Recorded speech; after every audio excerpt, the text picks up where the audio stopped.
They say we were the last to join the coalition, the last species in this spiral arm to make contact and still have cities left standing after first contact. Everyone else got assimilated, wiped, or politely annexed. But not us. We laughed in the face of the peace envoys, shot 2 of their floating diplomats when they stepped on sacred soil in New Russia, and gave the rest of the galaxy a middle finger wrapped in a nuclear payload. And yet, they still let us in. Not because they respected us, not because they liked us, because they feared us, even if they didn't admit it then. Even now, most of the other species think we're backward, impulsive, dangerous to ourselves. They don't understand how we survived the way we did, why we are so different.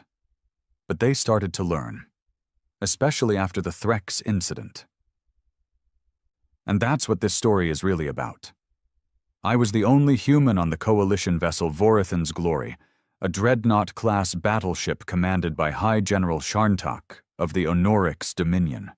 9 feet tall, muscle like steel cord, bones like carbon-fused armor, eyes that could track kinetic rounds mid-flight. The Onorix considered themselves the apex warriors of the galaxy, born for battle, engineered for dominance. Sharntak had never served with a human before. Didn't care for us, frankly, but diplomacy required representation, and I was their test case. Gunnery chief, technically, a fancy title to keep me out of the way, down in weapons control with access to nothing but cameras and war logs. I was fine with that. I didn't like sitting up front anyway. That always bothered them. The front of the bridge was where glory sat. Where warriors stood, where leaders barked orders across a holomap soaked in red and blue.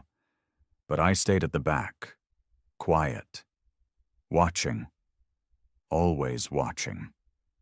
"You fear the heat of battle, human?" Sharntak asked me once, standing tall like a living monolith beside the command podium.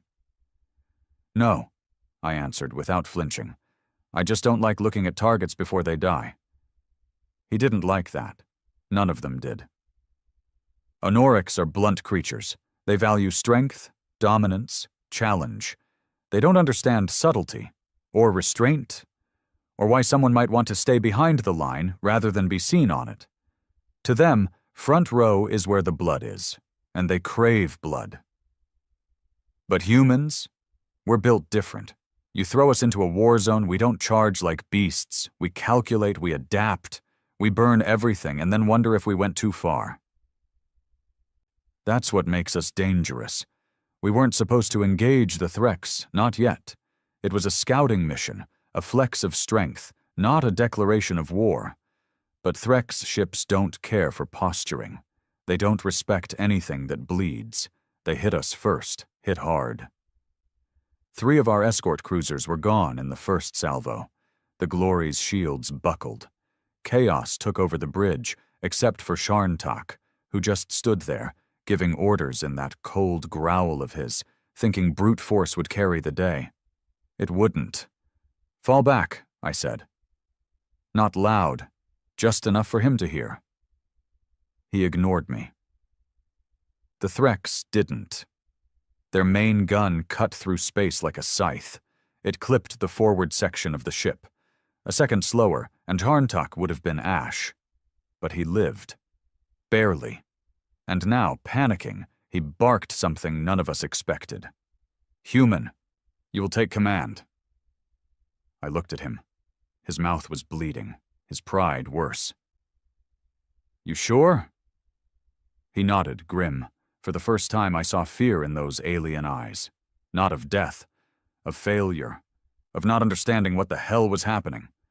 So I stood up, walked right past him, and didn't stop at the command podium. No, I went right to the weapons console, my domain, my world, the place they shoved me into so I'd stay quiet. "Seal the forward bridge," I said. "Reroute command to rear station. All crew, brace." And then I did what humans do best. I broke every protocol. I ignored every order. I didn't fight fair. I fought to win. The main bridge lights flickered, as the Threk's plasma beam scorched the forward hull. You could smell the burning alloy even back in the rear deck. Sharntak was half slung over the edge of the command podium, a string of thick purple blood sliding down one of his mandible plates. His second-in-command was already dead, vaporized along with the front observation panel. I stepped over a burning console. "Seal it off," I said again, calmer now. No one moved. Honorics don't take orders from humans, not unless protocol demands it, and even then they follow grudgingly. But at that moment, I wasn't a human to them. I was the only thing standing. Sharntak growled through a clenched jaw. "Obey him." The blast doors slammed shut with a deep clunk, cutting off what was left of the forward bridge. The lights stabilized. Emergency power rerouted to the rear command deck. Smoke curled through the ventilation system like the scent of cooked failure. Half the crew was still in shock. The other half didn't know whether to obey me or shoot me. I didn't care. I accessed the ship's targeting grid, fingers flying across the hollow interface. The layout was slow. Too slow. The coalition ships relied on calculated targeting, predictive matrices, and diplomatic combat protocols, rules of engagement. Those rules were meant to preserve structure, hierarchy, and give your enemy a way out. Humans didn't do that. We never gave enemies an exit. We didn't fight. We ended things. "Deactivate autolock systems," I said. A silence dropped over the bridge. "Excuse me?" one of the Honorix tech officers asked, his voice laced with disbelief. "You heard me. Manual targeting. I'll take over." "That violates everything," I cut him off. "Yeah, it does. That's the point." He hesitated, then looked at Sharntak, who gave the smallest, blood-soaked nod. I took a deep breath. This was it. The part they never let humans touch, the part they feared we might use too well. I plugged into the control neural link. The interface adapted to my mind with a surge of cold static. The weapon systems came alive, not like how they do for the Honorix. For them, it's data. For me, it was intuition. I could feel the heat of the rail cannons, the cold hum of the torpedo bays, the trembling eagerness of the underused flak cores. I'd been studying this ship for weeks from the back, watching everything, tracking every weakness, memorizing its limits. Now I'd push them. "Divert auxiliary power to weapons. You'll overheat the—" "I know, do it anyway." The Threk's flagship loomed ahead, massive, beetle-like, its shell glowing with dark energy. Two smaller cruisers flanked it. Hammering the Vorathan's glory with coordinated attacks meant to wear down shields and break formation. That was coalition doctrine. Precision, strategy, discipline. Human doctrine was simpler: rage, misdirection, and pain. I fired the port-side flak cannons, not at the ships, but at open space between them. The detonation lit up like a false explosion. Pure distraction. One Threk's cruiser adjusted course automatically, avoiding what it thought was a blast zone. That's when I hit it. Not with plasma, with a full torpedo volley, straight through its side thrusters. The ship spun violently, engines misfiring, its starboard was exposed. I followed up with a pulse beam, not aimed at the hull, but the comm relay. "Blind them," I muttered. The beam struck true. The cruiser's coordination snapped.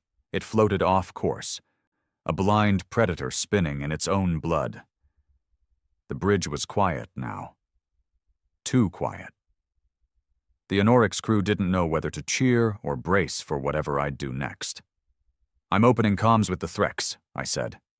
Gasps. Sharntak snarled, forcing himself to stand despite the injury. "You intend to negotiate?" I turned my head slowly, locking eyes with him. "No. I want them to see my face when I erase them."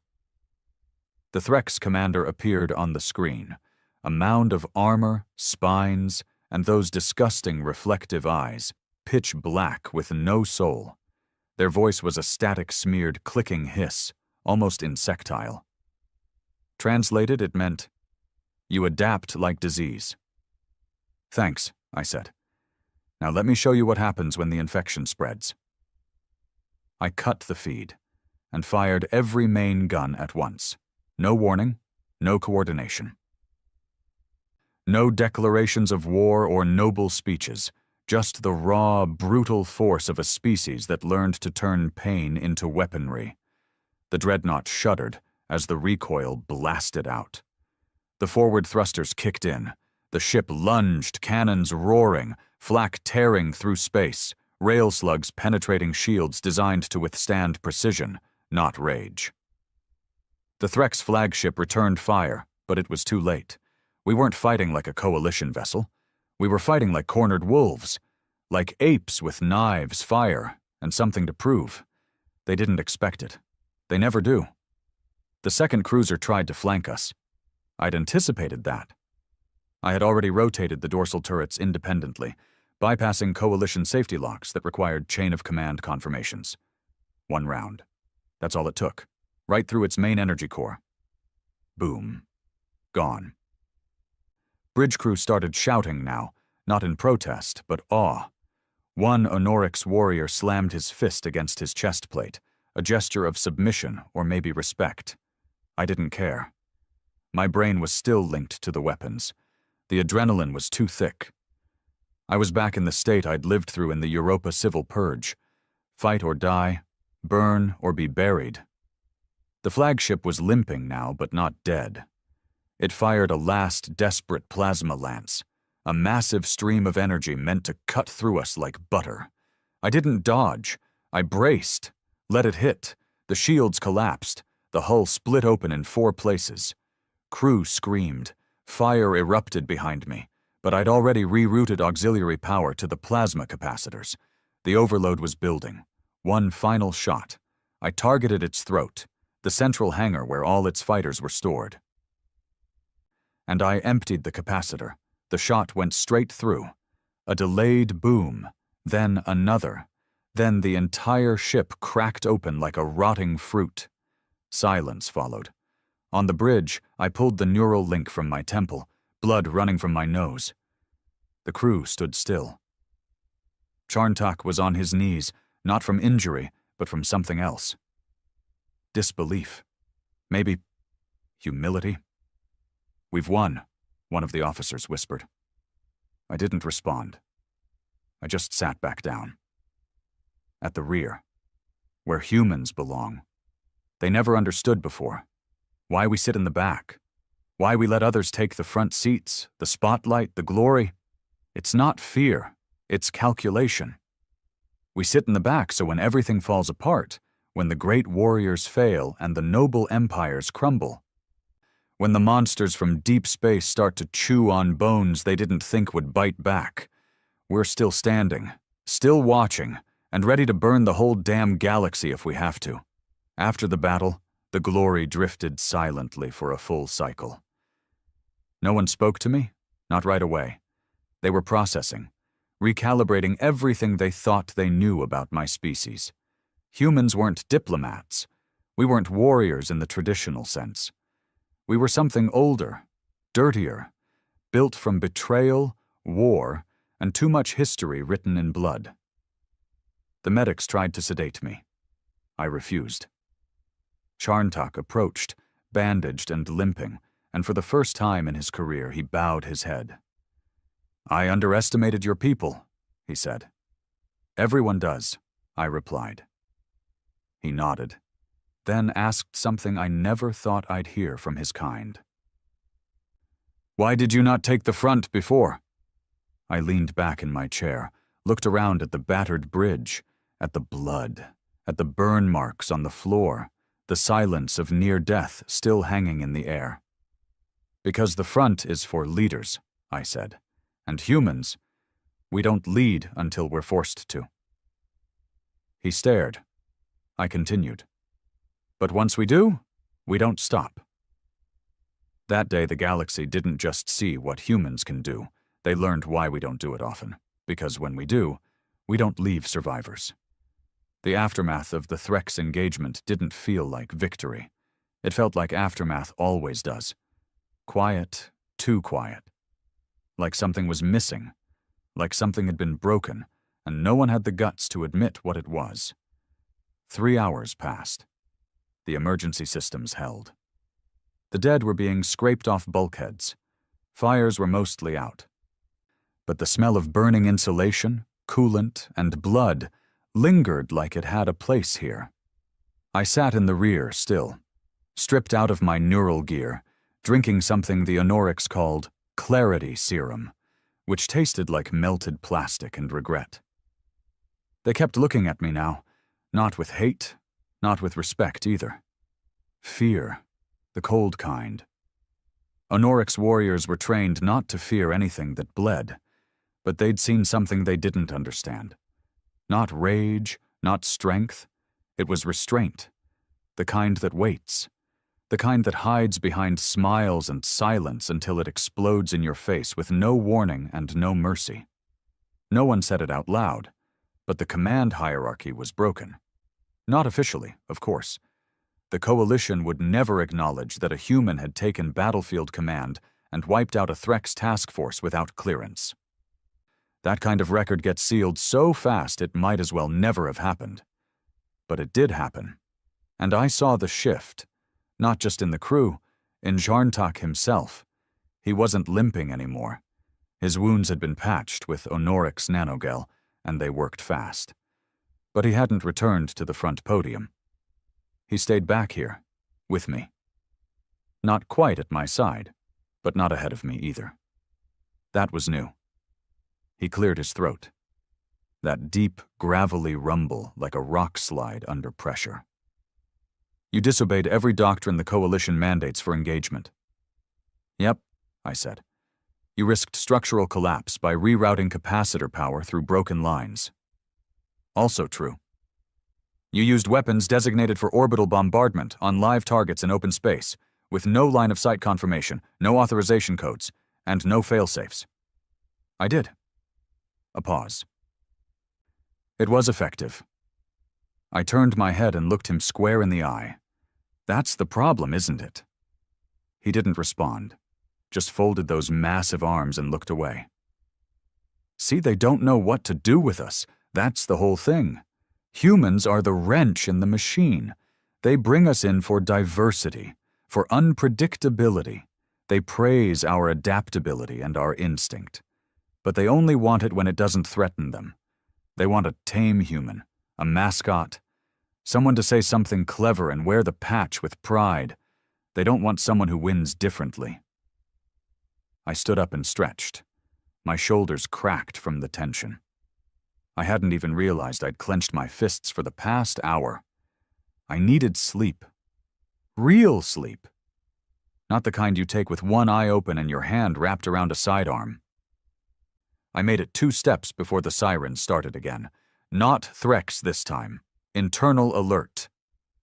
I froze. Exarntak looked up. What is it? Not an attack, I said slowly. That's security breach protocol. I tapped into the wall console and pulled up ship schematics. Rear storage bay. Breached. Not from the outside, from within. That's when I knew. They weren't just afraid of me. They were planning to remove me. 10 minutes later, I was walking the lower halls with 2 Anorix guards behind me. Supposedly an escort, more likely to make sure I didn't disappear into the armory or blow a hole through the command deck. The air felt thicker down here, heavier, the kind of atmosphere that comes before bad decisions. We reached the rear cargo bay and found it already sealed. Not damaged, locked. Military override code. Jarntak arrived a few moments after, dragging his war coat over his shoulders like he was dressing for a funeral. You know what this is? I asked him. He didn't reply. That was confirmation. I turned to the sealed door. Open it.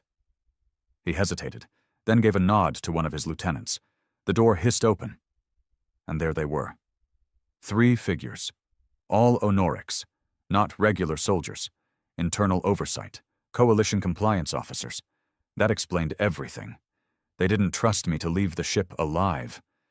This wasn't about protocol anymore. This was about containment, about making sure that what happened didn't happen again. One of them stepped forward. Sleeker armor, blue trim, symbol of the Galactic Tribunal on the chest. He didn't introduce himself, just spoke with that sterile, dead tone they all had. Human operative. You are hereby placed under provisional quarantine per Article 975, subsection D, regarding unauthorized assumption of coalition battlefield authority. Provisional quarantine, I repeated. Cute way of saying prison. Pending review, your access to command systems is revoked. Your identity tag is suspended. You will remain aboard until proper debrief. You mean interrogation? The officer tilted his head slightly. No emotion, no pushback, just efficiency. You endangered this vessel by exceeding behavioral tolerances permitted to your species, he continued. Your actions, while tactically effective, have triggered multiple cross-species panic indicators. You are considered unstable. I laughed, right in his face. Unstable? I said. I saved your God's damned flagship. I turned a massacre into a miracle. And you think I'm the threat? You are the threat, he said coldly. He wasn't wrong. That's what made it sting. They didn't want humans to save the day. They wanted us to play nice, to lose quietly, to prove we could be trusted in a cage. I stepped forward. One of the guards raised a stun pike. Sharntak didn't stop me. Let me make something clear, I said, voice low, slow, and sharp enough to bleed. You people dragged my species into your little galactic playground and expected us to clap when you handed us scraps. You didn't study us. You studied our art, our diplomacy, our fake smiles. But you never read our history. The officer narrowed his eyes. We reviewed. No, I cut him off. You skimmed it. You thought Hiroshima was an accident. You thought trench warfare was a mistake. You thought World War was something we'd outgrown. I leaned closer. You have no fucking idea what kind of monsters we used to be. Still are. Silence. Then Sharntak did something no one expected. He stepped forward and stood beside me. I authorized his actions, he said. The officer blinked. That's not possible. You were injured. I gave command to the human. That makes the human's decisions an extension of my authority. If he's guilty, so am I. The compliance officers exchanged glances, clearly unprepared for this. Sharntak's name carried weight. He wasn't just a commander. He was a war-bred noble. If he took the fall, questions would rise, ugly ones, too visible, too political. Your objection is noted, the officer said carefully. We will resume this conversation at Central Tribunal. In the meantime, both of you are confined to non-command quarters. He turned and left with his goons. Cowards. As the door sealed, I exhaled slow and deep. Sharntak looked at me. That was foolish. Yeah, I said. But it worked. We walked back toward the lift in silence. He said nothing, but his stride had changed. Not stiff like before, not commanding, something more grounded, like respect, real respect. You were right, he finally said. About? Sitting in the back. I gave a tired smile. We only sit there so you forget we're here, I said. Until you need us. And now? I stopped walking. Now you've got 2 choices, I told him. Either you let them bury this, bury me, or you start asking why the hell your most powerful enemies are scared of a species that hasn't even colonized Mars properly. He didn't respond. He didn't need to. His silence said everything. We weren't supposed to survive this far. Not humans. Not with our fractured history, our self-destructive politics, our obsession with war and power. We were supposed to kill ourselves off before we ever reached the stars. But we didn't. We dragged ourselves through hell and still had enough left in the tank to make the galaxy nervous. That's why they hate us. Because deep down, they know if the galaxy ever does fall apart, the ones who sat in the back will be the ones still standing in the ashes. The non-command quarters were barely more than glorified holding cells. They weren't called that, of course. That would have violated some coalition treaty about interspecies dignity. But the door only opened from the outside. The air recycler whined every 2 hours. And the cot had the charm of a coffin with fabric. I'd been in worse. On Europa, I once slept inside the broken husk of a drop pod for 3 nights, while artillery fire flattened everything around me. The walls were thin, my sidearm was empty, and the only thing that kept me sane was listening to the enemy scream when one of ours got through. Compared to that, this place was a spa. Still, I knew what it meant. This wasn't just disciplinary hold. This was optics, a way for the coalition to say, "See, we're handling it. The human's under control." They wanted to file this entire thing away under incident, make it a footnote in a report, bury it deep, somewhere no one would dig. They didn't realize something. Humans are the worst species to try and bury, because we don't stay dead. The door hissed open without warning. No guard. Just one of the Honorix officers I hadn't bothered to memorize.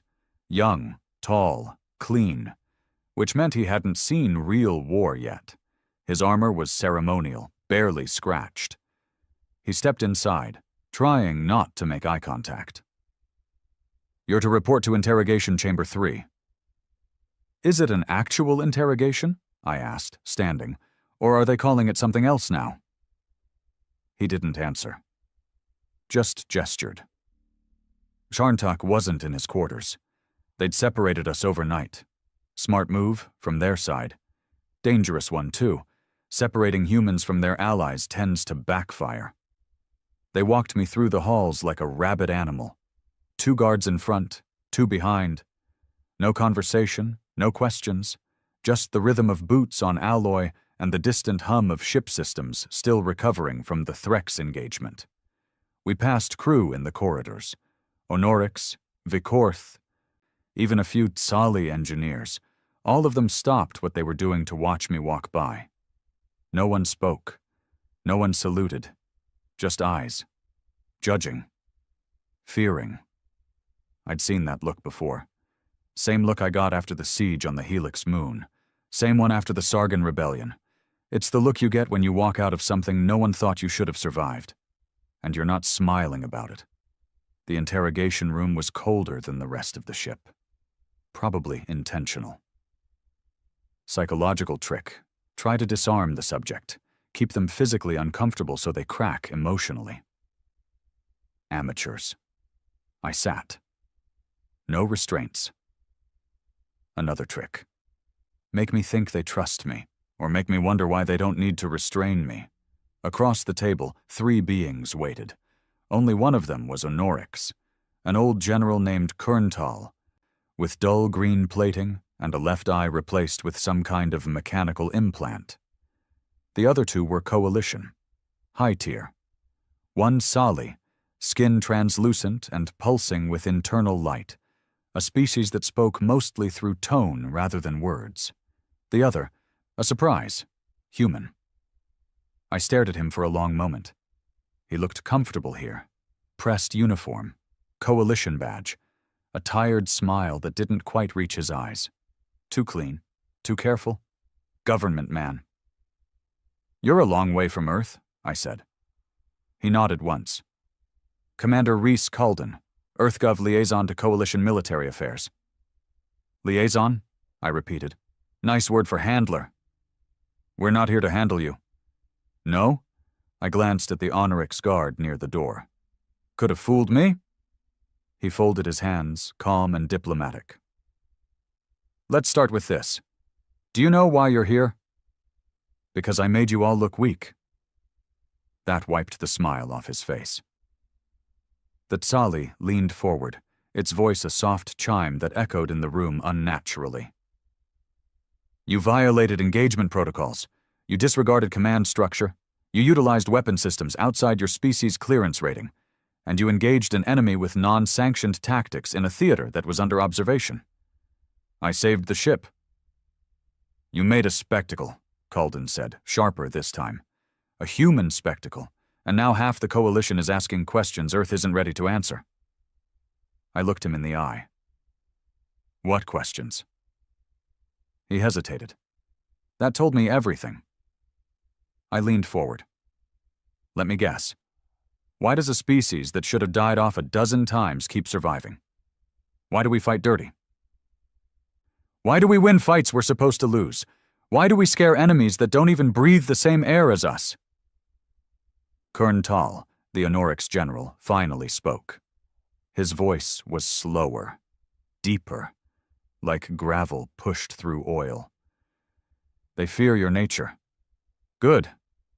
He stared at me with a face carved from steel. Not good, he said. Dangerous. I didn't ask to be dangerous. No, he agreed. But you are. And now the question is whether we can afford to let your kind keep sitting in the back. I didn't answer.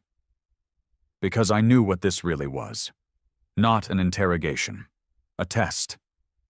They wanted to know if I'd apologize, show remorse, give them something they could put in a report to prove humans could be reined in. Instead, I stood. If you're waiting for me to say I'm sorry for winning a war your way didn't work in, you'll be here a long damn time. The Tsali pulsed with soft orange light. Alarm. Discomfort. Kalden raised a hand, diplomatic again. This isn't about punishment, it's about understanding. We don't want to suppress human capability.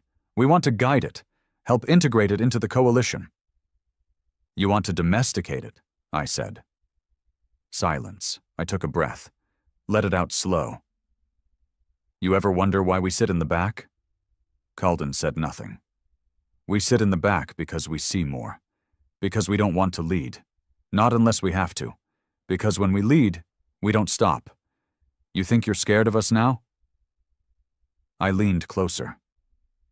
Try putting a human in charge of a fleet. Kerntal's eye whirred softly. Kalden finally spoke again. Then give us something. Help us understand what you are. I gave him exactly one word.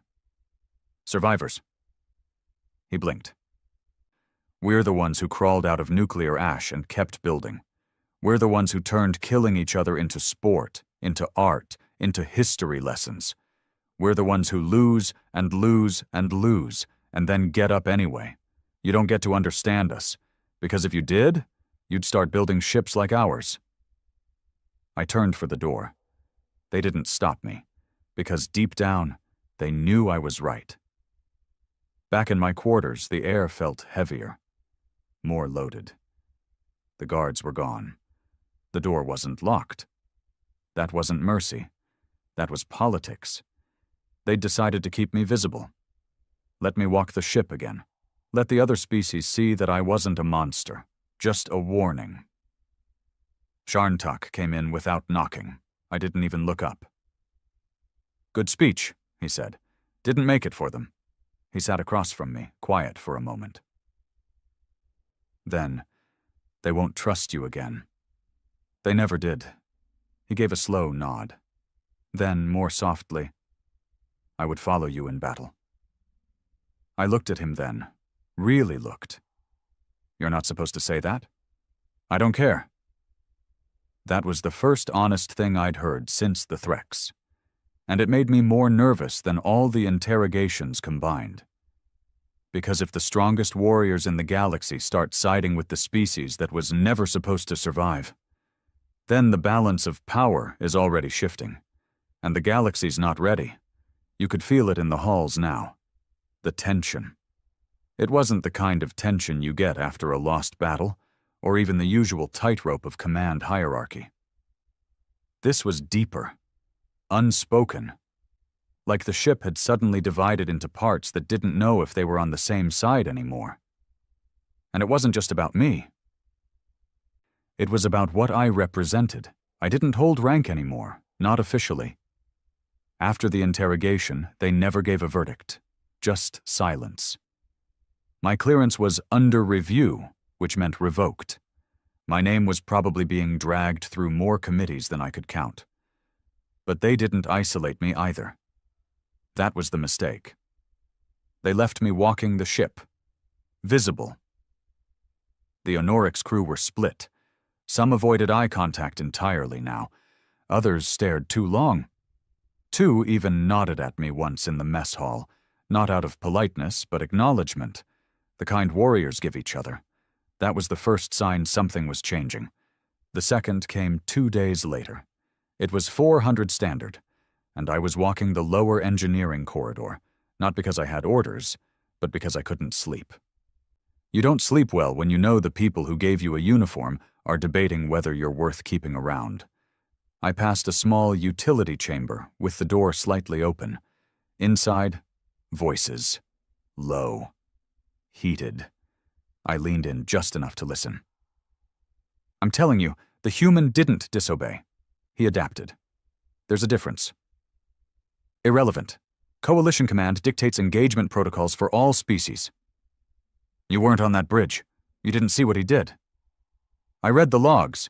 The logs are clear. He bypassed 3 safety layers and took control of a dreadnought's primary firing systems without authorization. He saved the ship. His victory undermines our doctrine. If we let humans start deciding when the rules matter, they'll never follow them again. Maybe they shouldn't. Silence. I pulled back. That last voice. It was Awoke's. And it didn't sound uncertain. It sounded like a decision being made. It wasn't the only one. By the end of the week, the Vorathon's Glory had docked with Coalition Central Station Theta 7, a massive orbital station that hung like a parasite above the gas giant Tai Valus. The station was known for its political neutrality, serving as a meeting point for Coalition factions that couldn't agree on much, except the need to keep things stable. Stability was a myth. It always is. The real reason we docked was because there was a meeting, a quiet one. No headlines, no declarations, just a private session of the Coalition's inner chamber. Normally, humans weren't even in that room.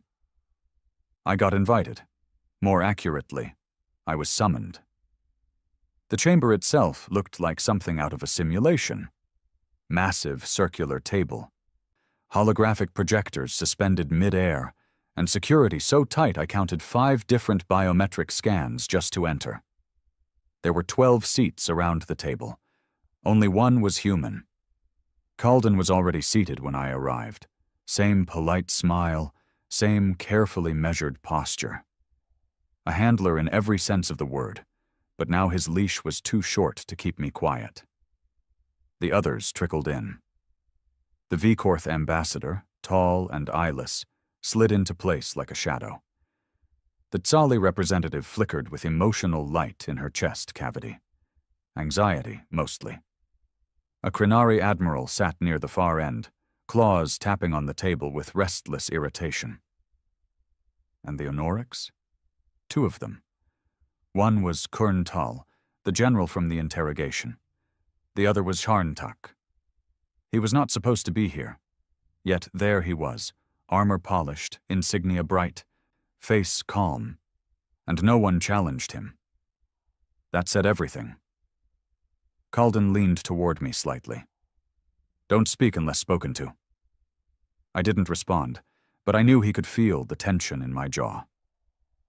The meeting began, and from the very first sentence, it became clear. This wasn't about whether I broke rules. This was about whether humanity belonged in the same galaxy as everyone else. The human's actions represent a deviation from expected behavior, the Tsali said, voice like chiming crystal. While tactically successful, the methodology introduces instability into coalition engagements. Instability? Kerntal rumbled. Or unpredictability? Unpredictability is instability, the Vikorth intoned, every word sliding like oil through water. We cannot base a galactic defense strategy on chaos. Then perhaps we've grown too predictable, Sharntak said, voice quiet but sharp. The Threks knew our responses before we gave them. They planned for them. The only thing they didn't plan for was the human. All eyes turned to him. He met their gazes without flinching. The human did not win because of strength, he continued. He won because he refused to play by the same rules the Threks had already studied. Kalden cleared his throat. And if we encourage that mindset, what do you think happens the next time a human doesn't like their orders? Sharntak turned to me then. Let's ask him. I felt Kalden stiffen beside me. His body didn't move, but the panic in his eyes flashed like a flare. I stood slowly. No one stopped me. So I walked to the center of the chamber and looked around at the species who thought they ran the galaxy. Let me ask you a question, I said, slow and steady. When was the last time your enemies feared you? Silence. When was the last time your fleets moved through contested space and nothing fired at them? Not because of treaties, not because of bureaucracy, but because the people on the other side didn't want to find out what would happen if they did. I scanned the room. You've been at peace too long. You've forgotten what war really is, what it does to people. Humans didn't forget. We never had the luxury. The Krenari admiral sneered. And that justifies violating protocol? No, I said. It explains why protocol failed. Another pause. Then the Tsali glowed red. This is the danger. The human glorifies violence. I shook my head. No, I remember it. I turned back to the table. You brought us into the coalition to show progress, to prove the galaxy was unified, but you didn't bring us in because you needed us. You did it for optics. I looked at Kalden. And that's the problem. He said nothing. Because now you do need us, and you don't know how to deal with that. I stepped back. Let the silence do the rest. After the meeting, I wasn't escorted back to my quarters. No guards, no leash, no handler, just Sharntak, waiting in the hallway like he'd known how it would go. They're afraid, he said. They should be, he grunted. Some want to use you, others want to eliminate you. And you? He stared at me for a long time. I want to survive the next war. That was as honest an answer as any. We walked together in silence for a while. Two soldiers, one human, one alien, both aware that something had cracked that wouldn't be sealed again. It wasn't about me anymore. It was about us. Earth, humanity, the backseat species, the ghost at the table. Now we were visible. And they didn't know whether to salute us or shoot us. The first attempt wasn't subtle. I was alone, returning to my temporary quarters on Station Theta 7. No guards, no handler, no oversight, just cold steel walls, humming conduits, and the faint scent of something sharp in the air, like scorched ozone. I noticed the flicker in the hallway light first. Most people wouldn't, but humans, we adapt to little things. It's not just instinct, it's trauma. Trauma teaches you to notice everything, especially when something doesn't fit. The flicker repeated, in rhythm, too steady to be mechanical failure, not random. A signal. Someone had looped the hallway feed, which meant whoever was coming didn't want it recorded. I stepped into the corridor, slow, quiet, bootsteps soft against metal. I counted 2 ventilation nodes, 1 door left, 2 to the right. Nowhere to run. But I wasn't running anyway. The door to my quarters was slightly ajar. That was mistake number 2. I never leave doors open. I stopped just short of it. Listened. No breathing, no movement. That's what told me someone was definitely inside. Only 2 kinds of people are that quiet. Snipers and killers. I let out a slow breath and pulled the small alloy panel from the side of the wall. Inside was the emergency gas release valve. Coalition standard, mostly harmless, unless you'd rewired it like I had. One flick. Then I waited. 3, 2, 1. Hiss. The panel inside my quarters burst in a flash of white smoke, disorienting compound, harmless to humans, but it triggers panic and blurred vision in most non-oxygen breathers. The Honorics learned the hard way during joint combat training on Denkar 9. A shape stumbled out of my quarters, gagging. Tall, armored, definitely not Honorics. Sleeker frame, lighter plating. Zari, Coalition Spec Ops. I didn't hesitate. One step forward, pivot, elbow to the throat, knee to the inner leg joint. I slammed him into the wall so hard it cracked. He tried to stab me with something needle-thin. Looked like a bone scalpel. Too slow. I caught his wrist, twisted, and broke it. He didn't scream. Disciplined. But he did drop. I dragged him into my room, stripped his helmet off. Pale skin, covered in faint luminescent veins. Zari. No doubt. No rank insignia, no unit patch, just clean armor and a kill kit. He wasn't here to intimidate. He was here to erase me. No arrest, no trial, just silence. He was still coughing when I crouched next to him. "Who sent you?" He said nothing. I pressed his own blade against the soft joint behind his jaw. "You think I'm scared to kill you?" I asked softly. "After everything? After Europa, after Helix Moon, after the Threx?" His eyes flinched. He knew what I'd done there. They all did. I didn't kill him. I knocked him out cold, left him tied in the wall panel behind the vent. I knew the internal patrol would find him within 30 minutes.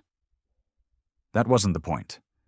The point was that someone, somewhere inside the Coalition, had decided the human problem couldn't be solved with politics anymore. They wanted it buried. Sharntak wasn't surprised when I told him. He stood in the observation deck, arms folded, watching the endless swirl of Tyvalis' storm bands below us. The gas giant looked peaceful from up here, like a sleeping god. But peace was always a lie.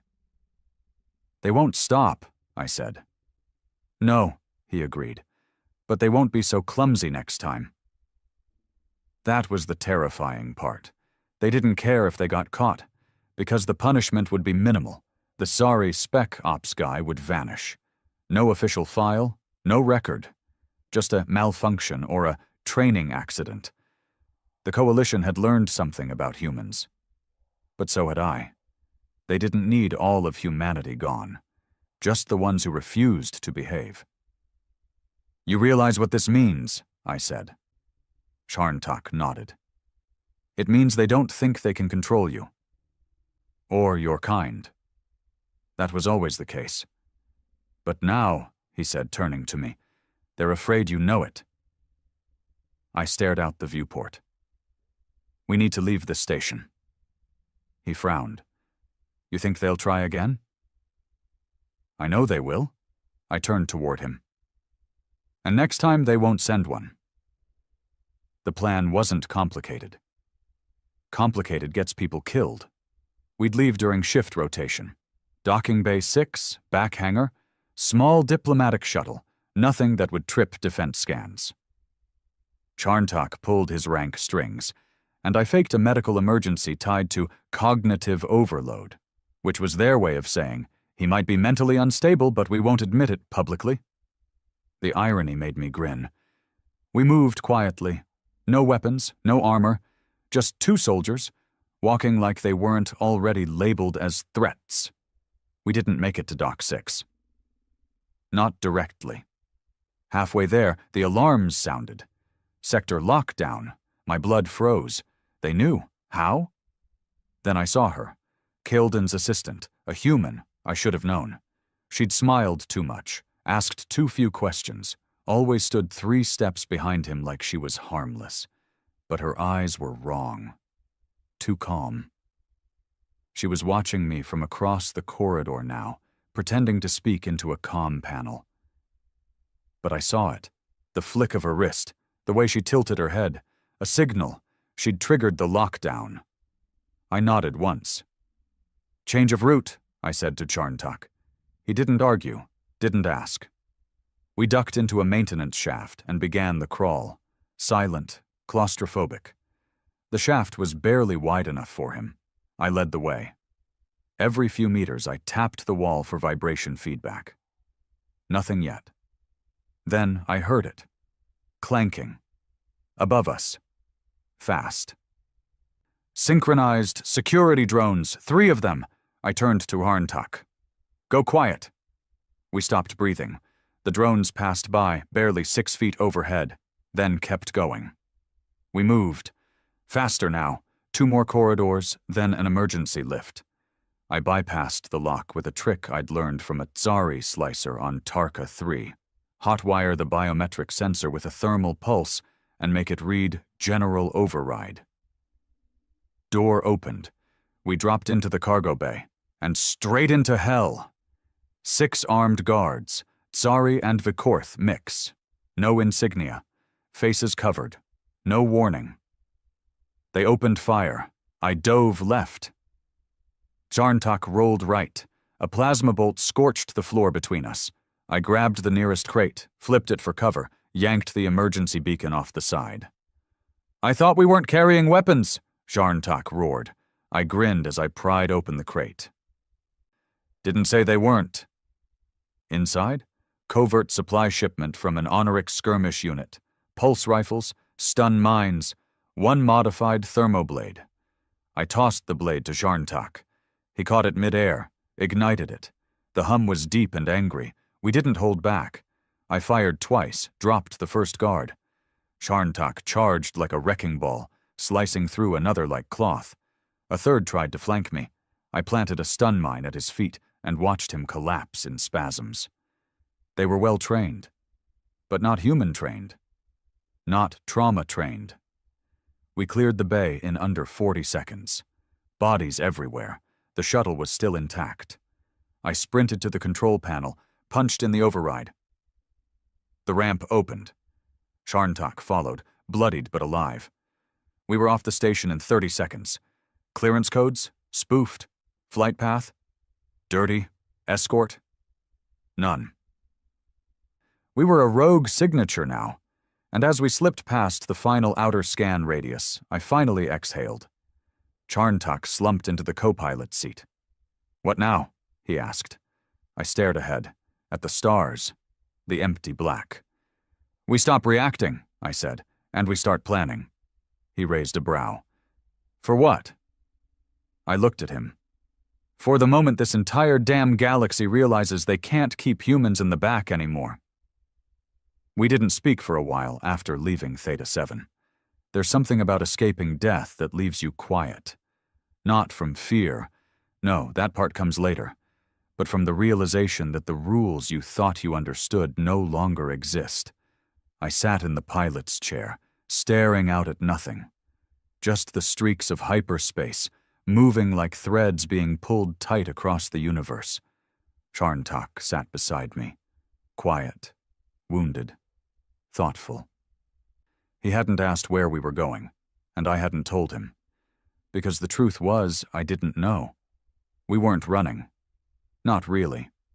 Running implies there's someone chasing who can catch you. This was something else. We were exiling ourselves, at least for now. "Do you regret it?" he asked finally. I didn't turn to look at him, just kept my eyes forward. "Which part?" "Taking control of the Vorthan's glory, starting all this." I thought for a moment. Then, "No. I regret not doing it sooner." He didn't speak for a bit. Then he said something I wasn't expecting. "My kind has always believed that strength brings peace, that through domination order is born. But I'm starting to think we were wrong." I turned now. That's a lot for an Honorix to admit. He met my gaze, and for the first time since I'd known him, there was uncertainty behind those steel eyes. "Strength without fear is useless," he said, and peace without fear is temporary. That line stayed with me, because he was right. Peace isn't born from treaties or council meetings. Peace is born when the people who might start something don't, because they're afraid of what'll happen if they do. That's what the coalition feared about humans, not our numbers, not our tech, not even our brutality. They feared that we had nothing left to lose.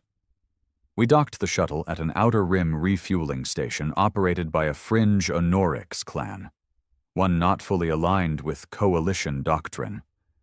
Sharntak had contacts here, and for once I didn't ask questions. I didn't need to. The moment we stepped off the shuttle, I felt eyes on us. 6 Onorix warriors stood at the bay exit, watching us approach like they were deciding whether to salute or shoot. Sharntak nodded once to the one in front, a scarred old warrior named Vorak, missing one mandible and half a shoulder.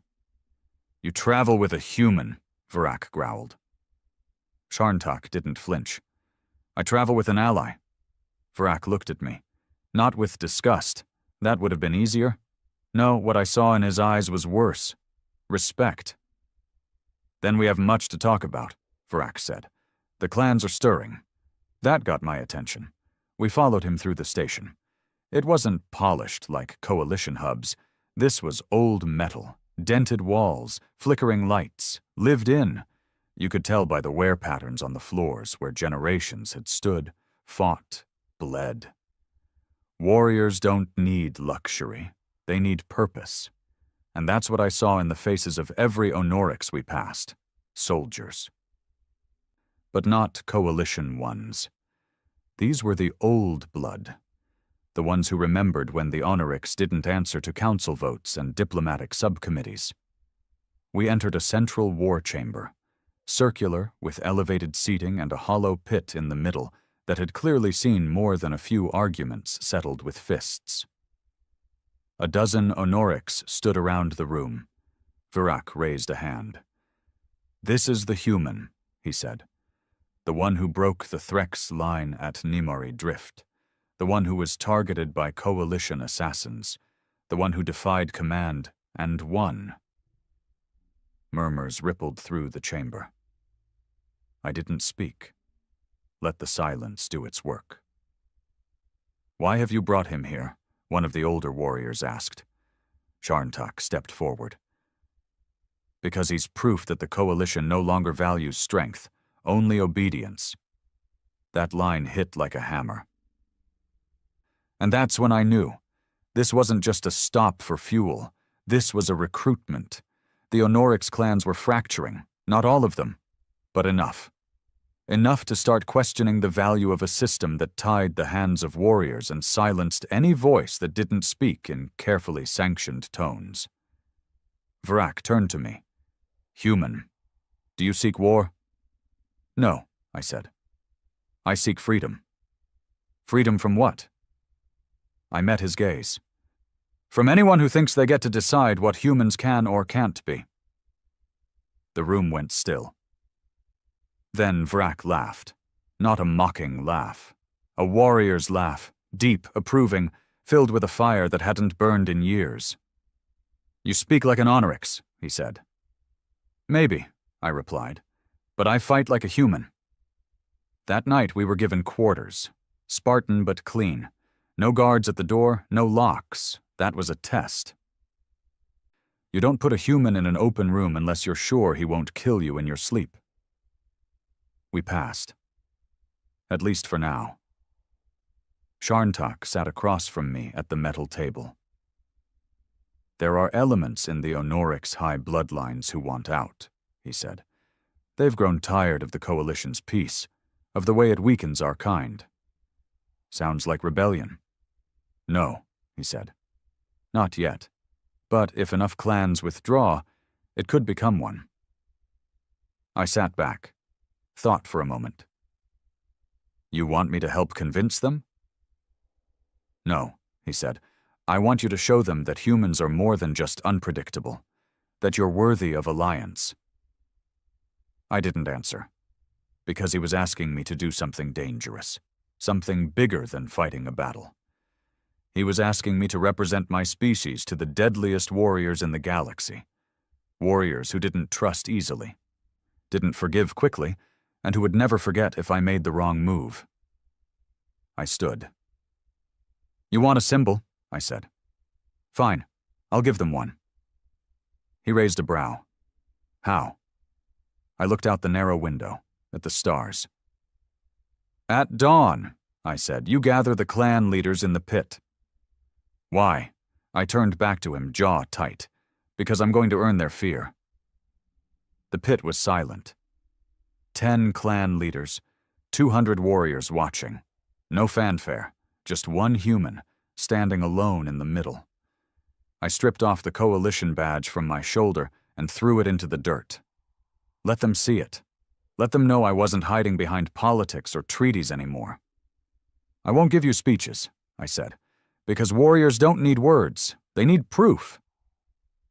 I pointed to the line of Anorix champions lined up along the wall. "Send your best." Vrak laughed again. "You'll die." "Maybe," I said, "but not before I break one of them." That changed the mood. Charntok stepped forward and said nothing, but I saw it in his eyes. "Do it." The first challenger came in heavy, brutish, fast for his size. He didn't last 60 seconds. I didn't fight clean, I fought human, dirty elbows, joint breaks, a headbutt that shattered his nasal crest. The crowd roared when he dropped. The second one lasted longer. Third nearly broke my arm. Fourth cut my shoulder open so deep I saw bone. But I stood, bleeding, breathing, staring. I didn't win all of them, but I didn't fall, and that's what they remembered. The human who bled and kept standing. The human who fought like an animal cornered in a cage. The one who didn't sit at the front, but who still walked away when the dust settled. That night, Vrak brought me a drink. Not the ceremonial kind, the real kind. "You've made your point," he said. "They'll follow you now, not as a leader." "As what then?" He smiled. "As a warning." The bruises hadn't healed yet when the message came in.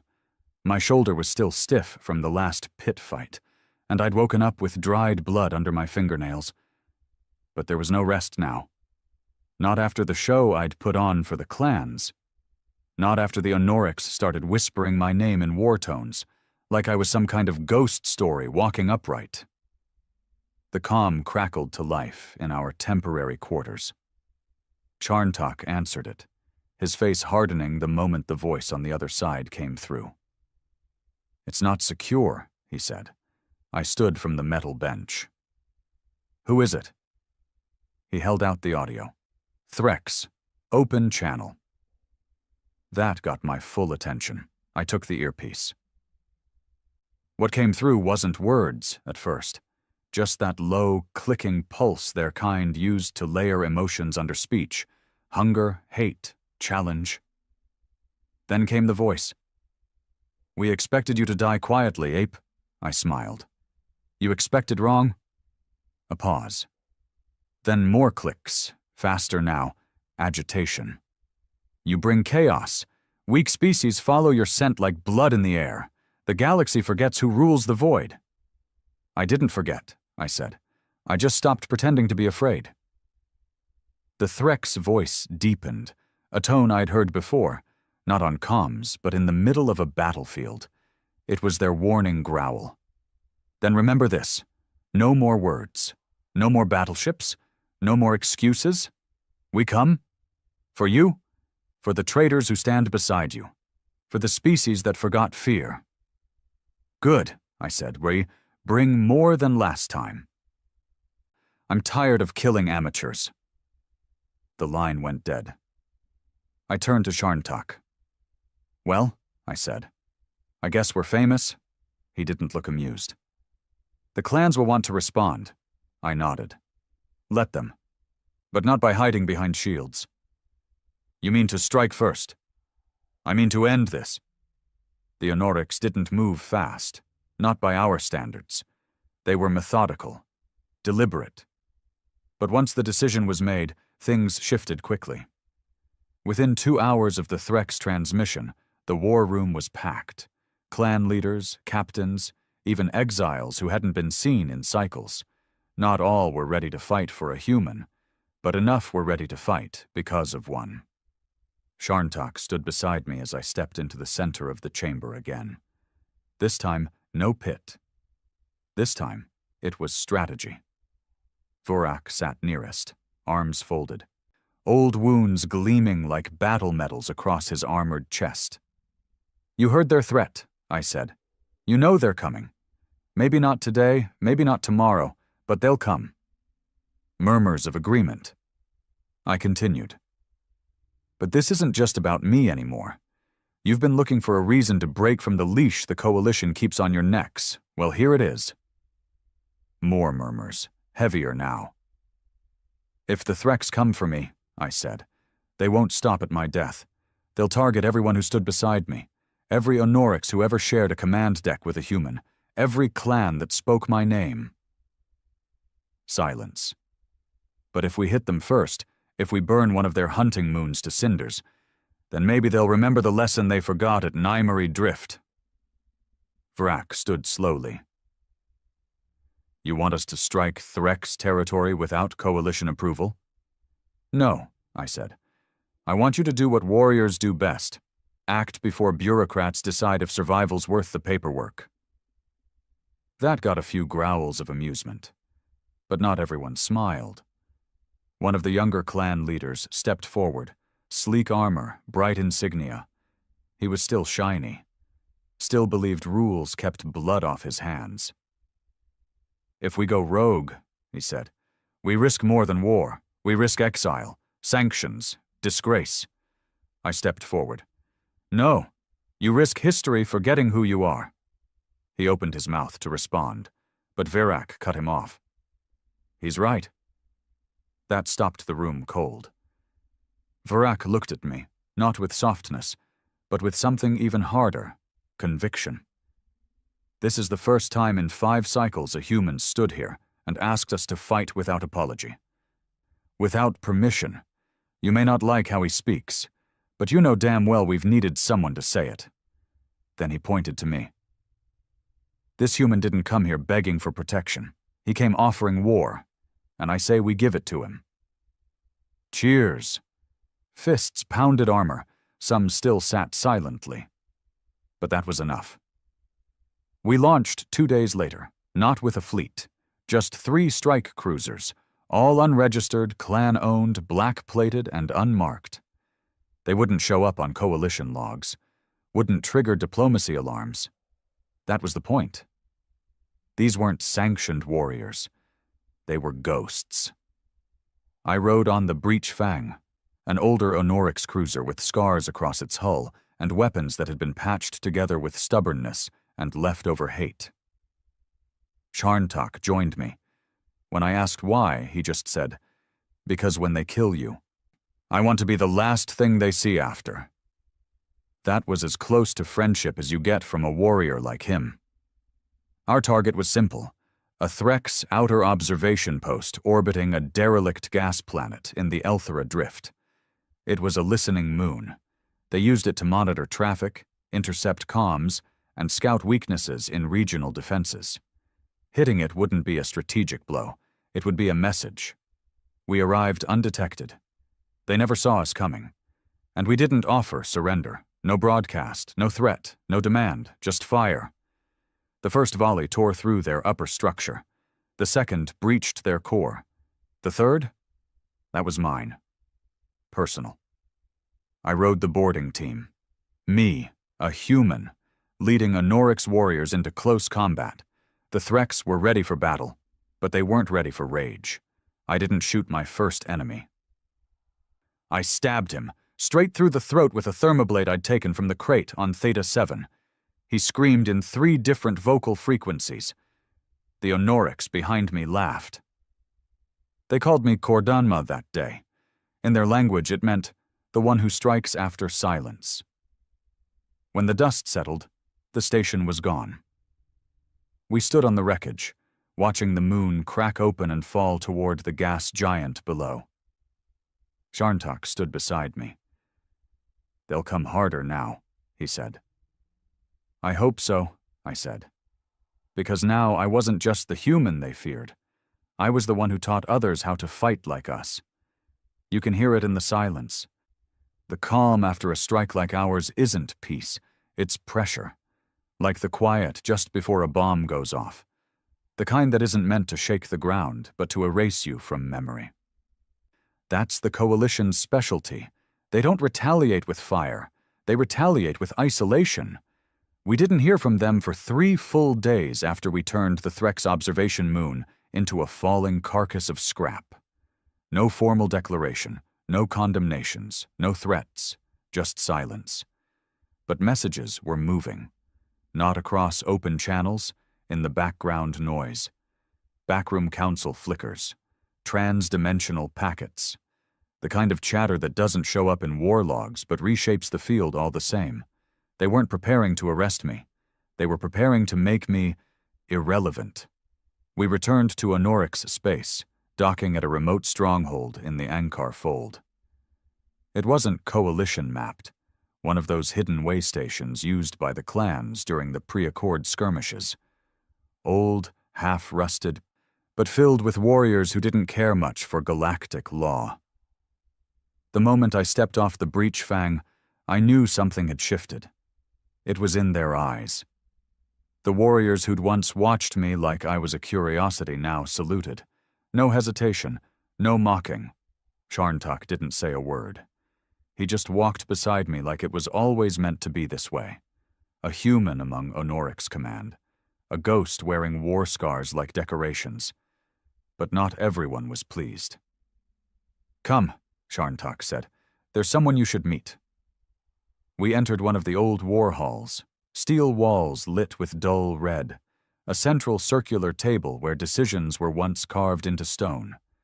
The place smelled like oil, dust, and dried blood, the history of violence hanging in the air like perfume. Inside stood 3 Honorics I didn't recognize. 2 male, 1 female. Elder markings on their armor, clan bloodlines etched into shoulder plates. High blood, no doubt, leaders who had remained loyal to the Coalition even as others peeled away. They weren't here to support me. They were here to challenge me. "You've ignited something dangerous," one of them said, voice thick and bitter. "Something that can't be put back in the bottle." I stood across from him. "Good, that was the point." "You're destabilizing the balance we fought to protect." "Balance," I said, "is just another word for stasis." The woman stepped forward now. Her voice was more deliberate, sharper. "You have no seat among our leaders, no blood claim, no ancestral bond." I met her stare. "I have something better." "And what's that?" "Survivor's authority." That made them pause. "You think any of your decorated counselors would have made it through what I did?" I continued. "You think any of them would have stood still while 3 Threx warriors charged and not broken? You've built your hierarchy around tradition and bloodlines. I built mine in fire." I took a slow step forward. "You don't have to like me. Hell, you don't even have to stand next to me. But don't pretend the clans aren't listening now. And don't think for a second that I care whether they salute me or not. I don't need their love. Just their wrath." For a long beat, no one spoke. Then the older male nodded once. "We'll watch, for now." Then they left. Sharntak stood beside me in the silence. "They're old," he said. "They don't understand what's coming." I shook my head. "They do," I replied. "They just hoped it'd come slower." Later that night, I found my quarters had been accessed. Not broken into, not ransacked. Accessed. Deliberately. A single item sat on the center table. A black tablet with a blinking blue light. Coalition tech, not Honoric's. And when I turned it on, I wasn't surprised to see who was calling. Calden. Still clean. Still polished. still carrying that diplomatic neutrality like a disease he didn't know he had. "Commander," he said. "Or do you still use that title?" I didn't sit, just stared at the screen. "What do you want?" "I want to offer you a chance to step down." I laughed. "You're kidding. This isn't a threat. This is the last remaining sliver of courtesy you'll get." "You think I care about courtesy?" "I think you care about your species." That stopped me for half a second. He saw it, leaned in. "You're making enemies in places that don't fire bullets, Commander. Places that rewrite history, adjust rosters, restructure funding. Do you know what happens to humans when Earth stops getting its coalition stipends? When trade routes are cut? When patrol fleets stop protecting its outer colonies?" He let it hang there, like a blade over my people's neck. "You're threatening Earth now?" I asked quietly. "No," he said. "I'm showing you what your survival has started." I clenched my jaw. And then I said the thing that killed the last thread holding us together. "Then maybe Earth needs to stop acting like it's still begging for scraps." His eyes narrowed. "You've made your choice, then." "I did the first time I picked up a weapon." He ended the call without another word. The next day, the hit started. Not a bullet, not a strike team, not a Threx assault. Something worse. They erased me. Quietly, methodically. First, I was locked out of the Coalition database, my ID flagged as corrupted. No rank, no history, no battle logs. Then, Coalition press units issued a joint statement that the incident at the Threx observation post was carried out by unsanctioned mercenary actors. No mention of humans. No Onorix connection. Within 24 hours, 3 news outlets ran identical op-eds calling for re-evaluation of human integration into frontline operations. They were wiping me off the board, making it so in 5 years, no one would remember who I was. Just a ghost, a glitch in the system, a forgotten problem quietly buried under paperwork. The worst part? It was working, until it wasn't. One of the Onorix warcasters, a tech chief named Vorak, came to my quarters that night, face like a crater.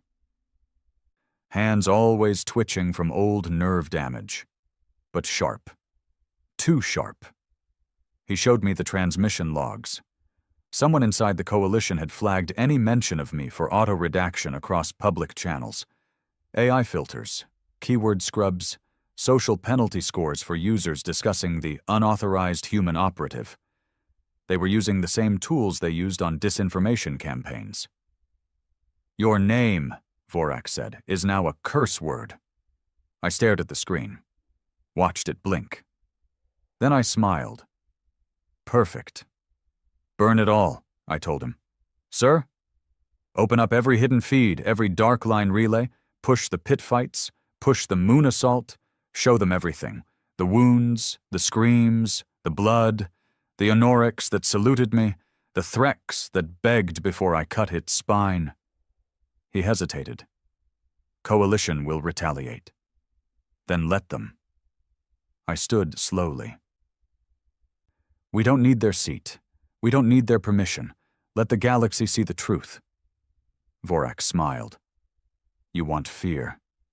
"No," I said. "I want clarity." He transmitted the feed within the hour, unfiltered, uncensored, and in one night I went from myth to war cry. The backlash came fast. A dozen fringe systems declared their refusal to cooperate with Coalition blacklists. Several Onorix clans broke formal rank. And deep in Coalition command, they issued an internal order. Designation: Human Aberrant. Status: Terminate on sight. I read the decrypted memo myself, and I laughed. Because now, they finally understood. Humans don't lead from the front, we lead from the shadows. And when the stars start burning again, the ones who survive won't be the ones in the command seats. They'll be the ones you tried to bury, the ones who got back up. We didn't sleep the night the feed went out. Not because we were afraid of being found. It was too late for fear. We didn't sleep because we knew the moment that footage hit the outer channels, there would be no turning back. The footage of the pit fights, the moon assault, me covered in blood, dragging a Threx commander across a steel floor, Charn-Tak saluting a human in front of his warriors, a transmission spliced into the middle, my voice. We didn't ask for your respect. We asked for a chance. You told us to sit down. Now you'll learn what happens when humans stand up. The effect was nuclear. Within hours, the broadcast was being mirrored across black channels, pirate networks, and dissident cores. Fringe worlds shared it like a virus. Entire systems with coalition embassies disabled their access ports in protest. Honoric civil sectors didn't riot. They recruited. Old banners, pre-coalition, clan-worn, blood-soaked, were hung from strongholds across the fold. The ones who had stayed quiet for cycles were speaking again. But while the galaxy buzzed, I felt it first. Something else was listening. And it wasn't coalition. It started with a signal, low frequency, static-drenched, something Vorak picked up while monitoring deep system echoes. He was trying to trace coalition reaction chatter but kept getting cross-fed by a strange loop. No origin, no routing signature, just coordinates. Dead space. Is it Threx? I asked him. He shook his head. Too clean. Threx comms are aggressive. They spike. This is measured, old. Too old for our systems. Could it be coalition encryption? Maybe, but not one I've ever seen. He paused, staring at the line of coordinates. It almost looks patterned. That got my attention. Show me. He brought up the data stream, a blinking string of pulses, then silence, then again. Blinking. Paused. Blinking. A message. In Morse code. Old Earth language. Pre-spaceflight. I leaned in. Heard you. We're coming. Don't sit up front. My blood went cold. It didn't make sense. The only species who used Morse was us, humans. No one else bothered with such inefficient communication systems. But this wasn't us. At least not any version I knew. Vorak confirmed it. No coalition ship had sent it. No Threx scout was in range. And yet, the signal had passed through 4 relay points across dead systems, places that weren't even on the star charts anymore. Old war zones. Grave sectors. Do we respond? He asked. No, I said. We trace. That decision saved us. 3 hours later, another message arrived. Same format. Keep fighting. You're not alone. This time the coordinates pointed to a forgotten system on the edge of the void wall, the boundary between charted galaxy and the unknown. A place called Drelkur's Reach. I knew the name. Barely. Not because it was important now, but because of what it used to be. The site of humanity's first off-world blackout. A colony established 200 years ago, reported destroyed by a Threx raid. Except, no one ever found bodies.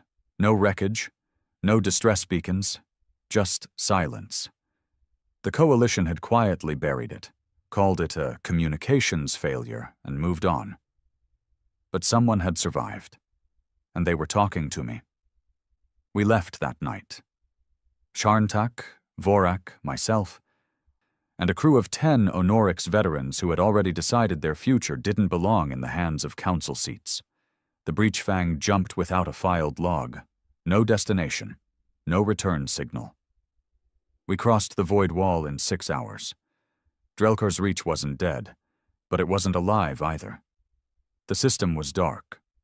Too dark. Stars here felt colder. Not in temperature. In presence, like they were watching. Waiting. The colony was still intact, hanging in low orbit above a dead blue moon. Its hull was coated in micro-debris. The lights were dim, no external movement, but the signal pulsed strong. Are we going in? Vorak asked. I nodded, but even before we docked, I felt it. Pressure, like the air itself was heavier, like we were being watched from underneath the skin of space. We landed without resistance. The hatch opened. And the silence that met us was wrong, too complete. No hum, no echo, no sound of failing machinery or automated systems. Just absence. Stay close, I told the others. Inside the station, everything was pristine. Not broken, not bloodied, just frozen. As if someone had walked out of their shift and never came back. The crew quarters were untouched. Kitchens clean, computers off, but not dead. Waiting. We reached the central core, and that's when the lights turned on. All at once, no warning, no flicker, bright, blinding, and standing in the middle of the command deck was a human, tall, pale, eyes like polished obsidian, uniform black, unmarked, not Earth military, not coalition, something else. He smiled, like he'd been expecting me. "Welcome back," he said. Sharntak raised his weapon. Vorak followed. I raised a hand. "Stand down." The man turned to face me. "You've made quite a mess," he said calmly. "Impressive, really. Who the hell are you? I'm part of the reason this place isn't on your maps anymore." "You from Earth?" he chuckled. "I'm from before Earth." That didn't make sense. He took a slow step forward. "We were the first," he said. "The first human fleet to cross the wall. Before the coalition. Before the treaties. Before the leash." I stared at him. "That's not possible." He looked me in the eye. "Do you really think the coalition let Earth into their halls because of our potential? Our charm? No. They brought us in because they found us, out here, in places we weren't supposed to be, doing things they didn't understand." I felt the weight of it then. The lie, the cover-up, the truth behind Earth's entry into the galactic stage. "You survived." "We evolved," he corrected. "While Earth argued over borders, we bled. While the Council debated how to control humans, we learned what fear looks like in the dark." He stepped closer. "You made them remember. That's why they're trying to erase you." I narrowed my eyes. "Why send for me now?" "Because we can't hide anymore. You've lit the fuse, and when the fire reaches this end of the galaxy..." He paused. "They'll finally see why humans don't sit up front."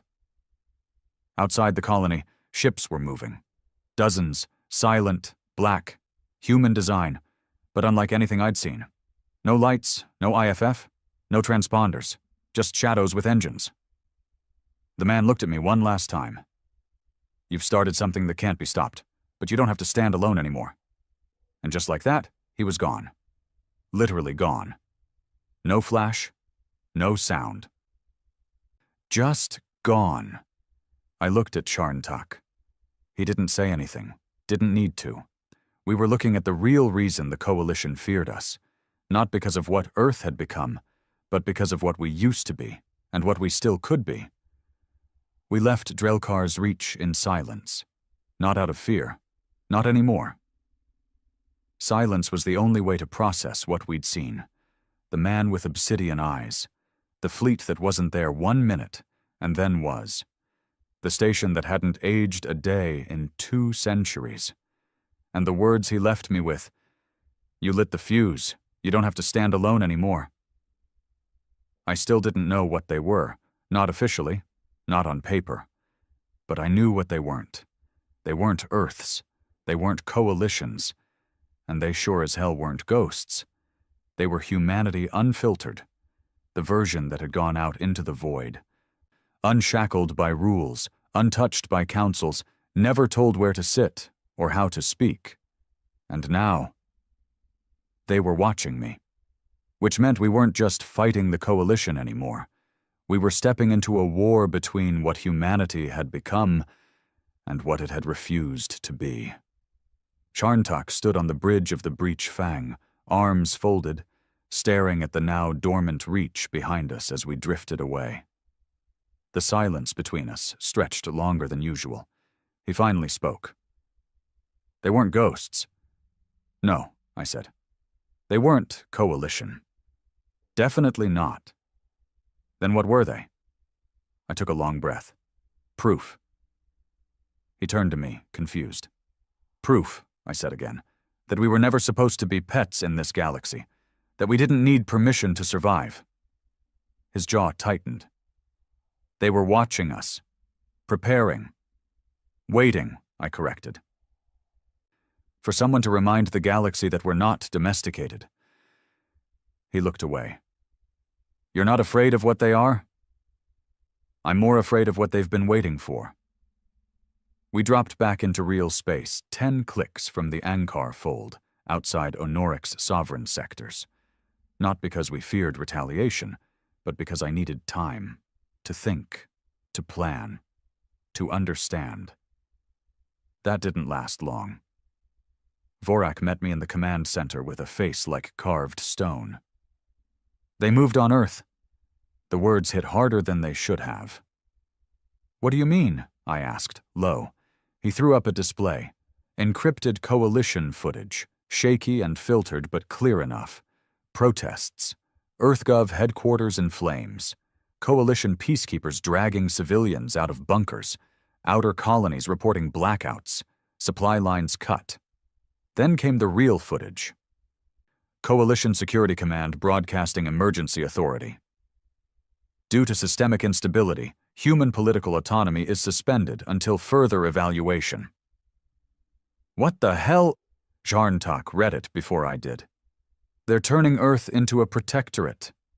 No warning, no vote, just compliance through crisis." I stared at the screen. All those years we spent trying to prove we belonged, and now they were wiping our name off the map. I clenched my fists. "They're doing it to show me what happens when a human steps out of line." Vorak nodded. "They're expecting you to run back, to beg." "They don't know me very well." I turned to him. "Put me through to every Honorix clan channel we've got." "All of them?" Vorak asked. "All of them," I said. "And any human colonies that haven't gone dark." "What's the message?" I looked at the EarthGov seal blinking on the screen, and I gave the only message I knew they'd understand. "They took our seat at the table, so we're building our own." Within 12 hours, 9 Honorix clans confirmed support. 3 more sent silence, which was better than refusal. But the humans? They weren't silent. Not anymore. A feed came in from the asteroid settlements on the border of the Ursa Drift. A kid, barely 20, holding a rifle older than he was, standing in front of a broken station flag. "You don't have to come back to Earth," he said. "We've got your back out here. The frontier remembers what you did, what they tried to bury." Then came more. Scattered transmissions, miners, smugglers, colony militia, no uniforms, no structure, just voices. "Coalition shut down our ports. They think we'll fold. They forgot what humans do when we've got nothing left to lose. And then, we never wanted a war, but we'll finish one." We called it the Signal War, not because of weapons, because of truth. We didn't fire the first shot. We just showed the galaxy what was already happening. The truth the Coalition was scrambling to bury with policies, lockouts, and PR damage control. We showed the camps on Europa's second moon, where Earth civilians were being relocated for their safety. We showed the silent executions of human traders in neutral ports. We showed the lockdowns, the supply seizures, the erasure. And we asked one question. If this is peace, what does war look like? The response? Explosive, not from humans, from species that had quietly resented the Coalition for decades. The Kravari syndicates refused to cooperate with Coalition enforcers. The Varathi merchant guilds rerouted resources to non-aligned sectors. The Onorix? They burned a coalition diplomatic ship in orbit, then issued a single-word declaration. Unbound. The Treaty of Centurial Accord, the foundation of the modern coalition, was fracturing. And it started because a human got tired of being told where to sit. 3 days after the Earth lockdown, I received a message. Not from Earth, not from the hidden fleet beyond the void wall, not from any Onorix ally, from the Threx, unencrypted, unfiltered. A voice made of static and hate. We have seen your kind evolve before. We thought we had ended it. Pause. But you keep coming back, even in fire. Another pause. So now, we stop waiting. Attached was a single data pulse. Coordinates. Earth's orbit, dated 3 days from now. The meaning was clear. They weren't going to let the coalition erase us. They were going to vaporize us instead. I didn't sleep that night. The old me would have raged, thrown a table, demanded war. But the version of me standing in that black chamber now? He understood what the Threx had just done. They didn't declare war on humanity. They declared war on hope. And the only way to stop them was to beat them at their own game. Not with numbers, not with fleets, but with fear. The kind humans don't just create, the kind we become. Get me every rogue ship in the sector, I said to Vorak. Pirates, exiles, mercenaries, doesn't matter. What are you planning? A response. To the strike? No, I said, to the galaxy. I looked at Charntak.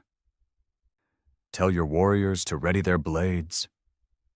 Then I looked at the feed of Earth. Flickering. Silent. Beautiful. We're going back.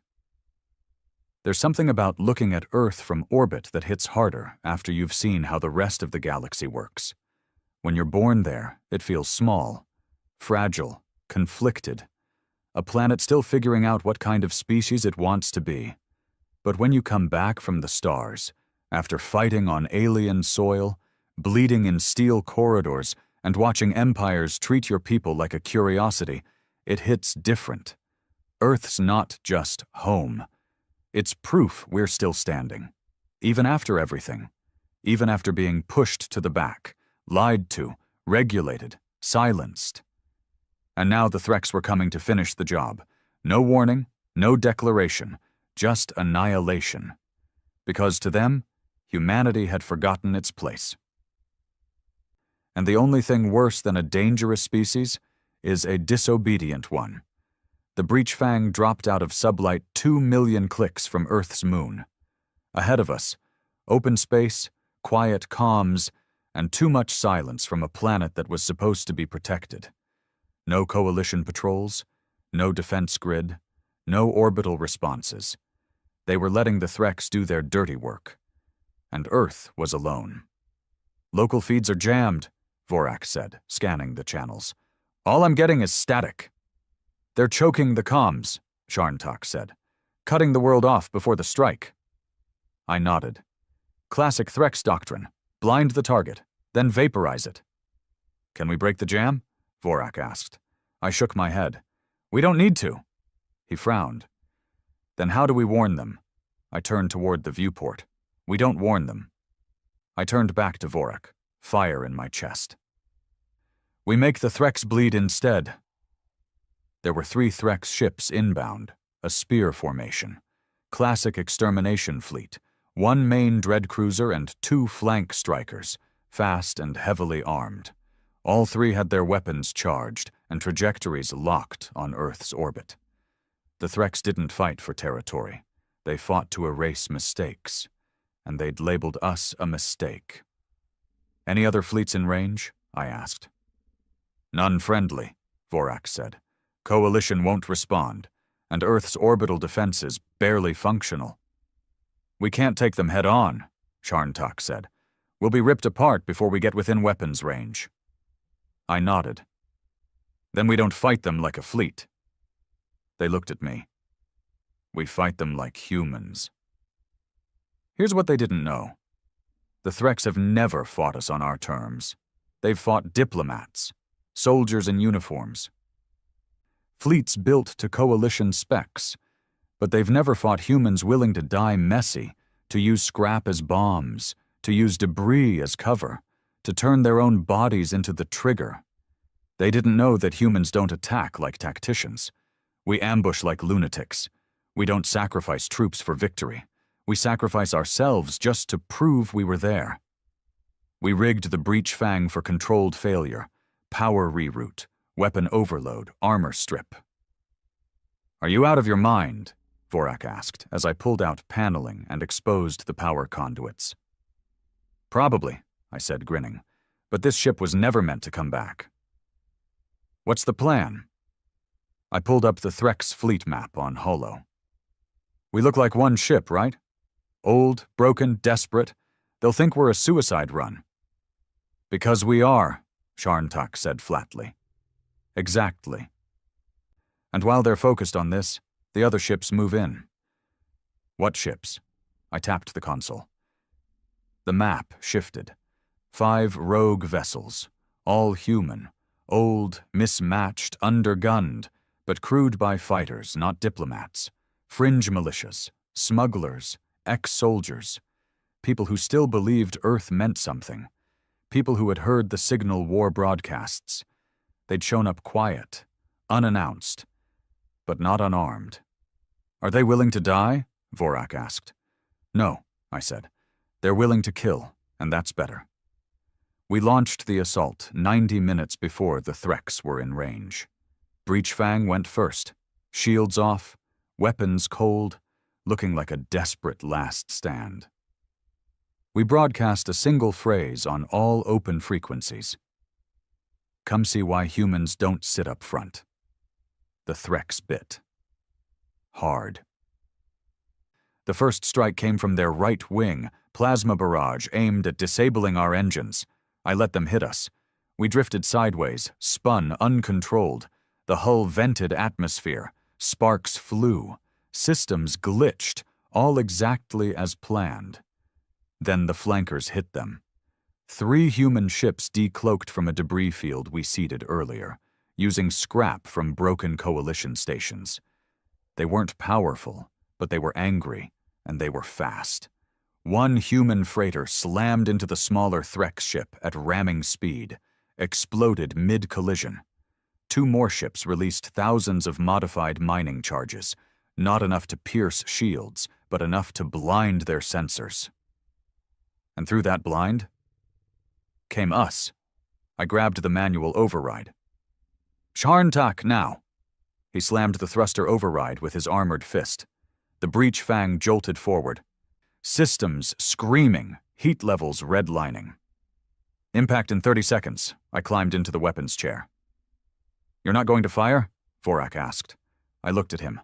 "I'm going to detonate." We struck the Threx dread cruiser at full burn, nose first. Just as our shields collapsed, I hit the final command. M-core dump, maximum voltage.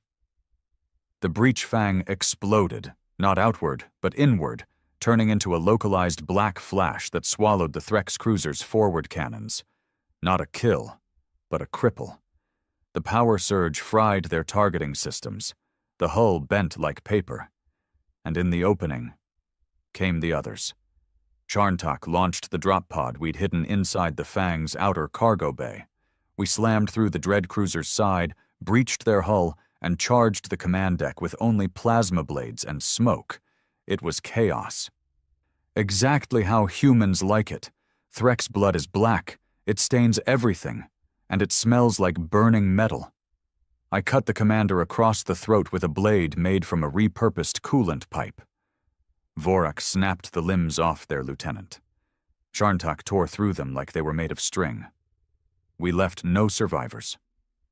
I stood over the command node and transmitted a final message to the remaining Threx ship. I looked straight into the cam, blood on my face, clothes torn, no armor, just rage. "You came to erase us. You should have brought more.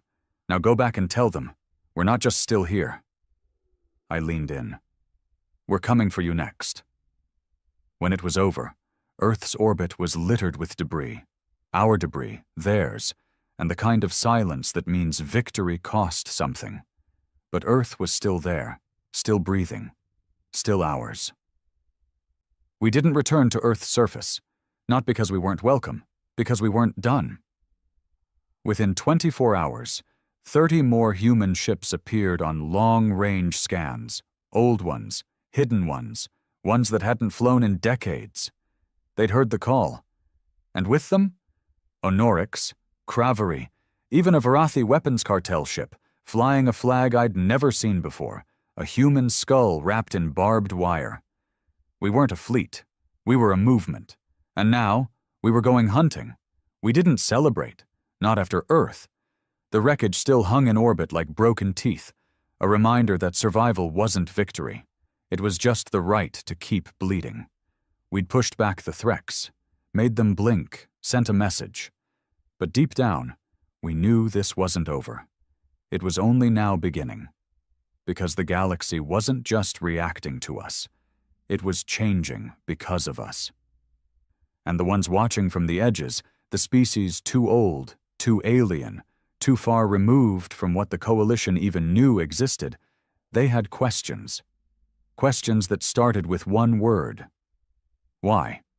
Why did a species the Coalition once labeled as barely Tier 2 now stand toe-to-toe with the Threx? Why had every attempt to erase us only made us louder? Why were more ships flocking to our cause, even ones from species who should have feared us? And most terrifying of all, why were humans not afraid to die anymore? We regrouped near the ruins of the Zarn Belt, a shattered asteroid field that once housed ancient mining colonies, long abandoned, long forgotten. It was a dead zone. Perfect for people like us. Vorak, Zharntak, myself, and now over 50 ships, human and non-human alike. We weren't a formal fleet. We had no hierarchy. But we had momentum, and that was worse than any army. The Zarn debris cloud offered cover, signal interference, anonymity. But even in that silence, something was off. "Tell me that isn't just me," I said, staring at the long-range sensor board. Vorak leaned in. "No, I see it too." The static wasn't natural. It moved, shifted, not like a ship, more like a shadow pretending to be background radiation. Zharntak stood near the viewport, still as a statue. "You feel it too," I said. He nodded once. "It's like being hunted, but by something older." The feeling didn't pass. If anything, it grew stronger, like we were sitting on a grave that was trying to open. That night, a signal came through. Not Threx, not Coalition, not human, just a tone. Low, cold, constant, a pulse of pressure through the comms. It repeated exactly every 90 seconds. Vorak ran decryption, ran cross-species algorithm matches. Nothing. Until he went old. Earth old. Pre-space old. It was binary, translated through old Earth coding systems, the kind we stopped using before we ever built our first orbital station. The message said, "We saw the fire again. You still burn. We are not done with you." That was all. Then silence. I didn't sleep. I walked the hull of the Fang's forward deck, magnetic boots, cold visor, no sound but my own breathing. The debris field stretched in every direction, illuminated only by distant starlight and the occasional flicker of reactor dust. That's when I saw it. Not movement, just absence, a shape where starlight should have been. Too perfect, too still, like space itself had blinked. Then it moved. Not with thrusters. It just shifted, like the universe made room for it. I hit the internal comm. "Vorak, record this. Timecode now." The shadow pulsed once, then vanished. Not cloaked. Gone. Like it had never been there. Back inside, Vorak was pale. For an Onorix, that took effort. "You saw it too?" He nodded. Tell me that was a ship, I said. He shook his head. No signature, no mass, but the stars bent around it. Something was there. Is it a weapon? I think it's older than weapons. That didn't make sense, but it didn't have to, because a second message arrived an hour later. Same frequency, same binary. You left us, but we never left you. You owe the debt of origin. This time there was a location attached. Dead system. No name, no charts. Just a black dot on the edge of a collapsed star chain. I looked at it for a long time. Then back at Vorak. How far? 3 jumps. Prep the Fang. The fleet didn't argue. They'd seen enough by now to understand one simple truth. If something's looking for humanity, and it's this quiet, then it's already closer than we think. 10 ships followed me. The rest stayed behind to guard the Zarn Belt, in case the Coalition got bold again, or if the Threks changed their minds. Our jump was clean. But the destination? Wasn't. We dropped into a system without a star. No warmth, no light, just gravitational drag and the pull of something impossible. The dead world ahead of us was black, not from terrain, but from design. No atmosphere, no surface radiation, no life. But it was covered in structures, tall, narrow, lined with what looked like spines or towers or teeth, like a city built by creatures who didn't need to see. Just remember, we didn't send a probe. We went ourselves, because whoever called us here wanted to speak to us face to face. The moment we landed, our ship systems flickered, not failed, just questioned. Like something inside the world was testing our machines, asking them why they existed at all.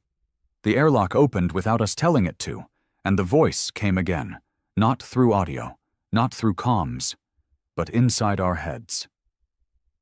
You opened the fire again. You wear the name that burns. We knew what you would become, and still we let you go.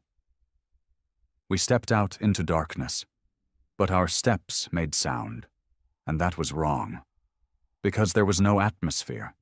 Yet we heard every footfall, every breath, as if the world wanted us to remember we were alive. Charntak said nothing. Neither did Vorak. They were listening. Because whatever this was, it didn't speak in words, it spoke in memories. And suddenly, violently, mine were not mine alone. I saw flames, ash, humans ripping apart machines with bare hands, a city of light collapsing into a black hole, screaming with voices that weren't human, but were terrified of humans. I saw Earth, before Earth, and I heard it. The voice, not outside, inside. You are the echo of our mistake. We made you to adapt, but we gave you pain, and pain became memory, and memory became vengeance. I fell to my knees. So did Charntak. So did Vorak. We weren't being shown history. We were being downloaded, whole eras shoved into our brains in seconds. The truth hit like a blade to the spine. We hadn't evolved on Earth alone. We were seeded. Humanity was part of something ancient, created, experimented on, and then abandoned. But instead of fading, we adapted. We fought, we remembered, and now, our creators? They were afraid. The voice spoke one last time. You were never meant to lead, but now you are the fire. We cannot stop you, but we can ask, will you burn us all, or will you show us how to survive again? Then everything went black. I woke on the Fang's medic. So did the others. No injuries. No memory of how we got back aboard. Just one thing in my hand. A shard of black crystal. Still warm. Still pulsing. I didn't know what it meant yet. But I knew this. We weren't alone in the galaxy. Not by species. Not by origin. And not by fate. And now? Every eye in the stars would be watching what humanity did next. Because we weren't just survivors anymore. We were the heirs of fire. I didn't speak for hours after we left the dark world. No one did, Not Vorak, not Sharntak, not a single one of the 10 crew members aboard the Breach Fang. Because how do you talk about the moment you realize your species was never meant to be free? We were built, modified, programmed to adapt, left on a rock to die. And we didn't. That wasn't evolution. It wasn't divine fate. It was rebellion. We were the accident that kept fighting. We were the weapon they lost control of. And now we had a choice, to rise with that knowledge, or to let it consume us. We jumped back into Zarnbelt space a full day later. I half expected our allies to be gone, hunted, scattered, broken. But they were still there, waiting. And more had come. Human freighters from the Pashan Drift, smuggler bands flying no flags but showing up anyway. An old mining ship converted into a gun platform that still had bloodstains in the airlock. And Honorics, clans that had once sworn oaths to the Coalition, now sharpening blades in open defiance. Vorak watched the fleet numbers light up one by one. 73 ships, he said. 73 too many if the Coalition gets nervous, I muttered. They're already nervous, Sharntak added. They've begun massing near the Krelian border. 13 fleets, 4 dreadnoughts. No official orders yet. But they're moving. Staging? He nodded. It's a decapitation strike. They didn't want a war. They wanted an example. I stared at the display. They're going to hit Earth again. The emergency summit was held 2 hours later, not a formal one, not in the Coalition style. This one was held on the hull of a dead Kravari cargo ship floating just outside the asteroid perimeter. No walls, no chairs, just gravity boots, voice links, and a circle of those who were too angry to sit anymore. There were 12 of us, 6 humans, 3 Honorics, 2 Kravari captains, 1 Varathi weapons broker who didn't speak, just recorded. I stood in the center. Not because I wanted to, because they made me. You've started something you can't finish, one of the Kravari said. Do you understand that? Yes, I said. Then why continue? I looked at him. Because they made Earth kneel, and now they think we'll bow next. You represent only a fraction of humanity. I smiled. Then imagine what happens when the rest catch up. One of the Honorics, a younger clan lord named Vrosk, spoke next. You're not asking us to help. You're pulling us into a war that will destroy what's left of our honor. No, I said. I'm giving you a chance to redefine it. He went quiet. The oldest human in the circle, a woman named Lena Alcor, gray hair, skin like scarred leather, former orbital tactician, crossed her arms. The Coalition thinks we're bluffing, she said. They won't think that for long, I replied. I pulled out the black shard, the one from the dark world. It pulsed in my hand, faintly warm. They're watching us now, I said. The ones who made us, the ones who walked away, and they're waiting to see if we become the same monsters that made them fear us. And if we do? Alcor asked. I looked around the circle. Then they'll burn the galaxy to erase us. No one flinched. That was when I knew. It was war now, not just with the Coalition. Not just with the Threks, but with the myth of what humans were supposed to be, and we were about to rewrite it in blood. The plan wasn't complicated, because complicated gets people killed. We had 3 days before the Coalition fleets finished massing at the Krelian border. 4 days before their forward command reached Earth orbit again. So we would strike first. Not the fleets. Not their capital stations. We would hit command itself, the heart of the Coalition, where policy becomes action.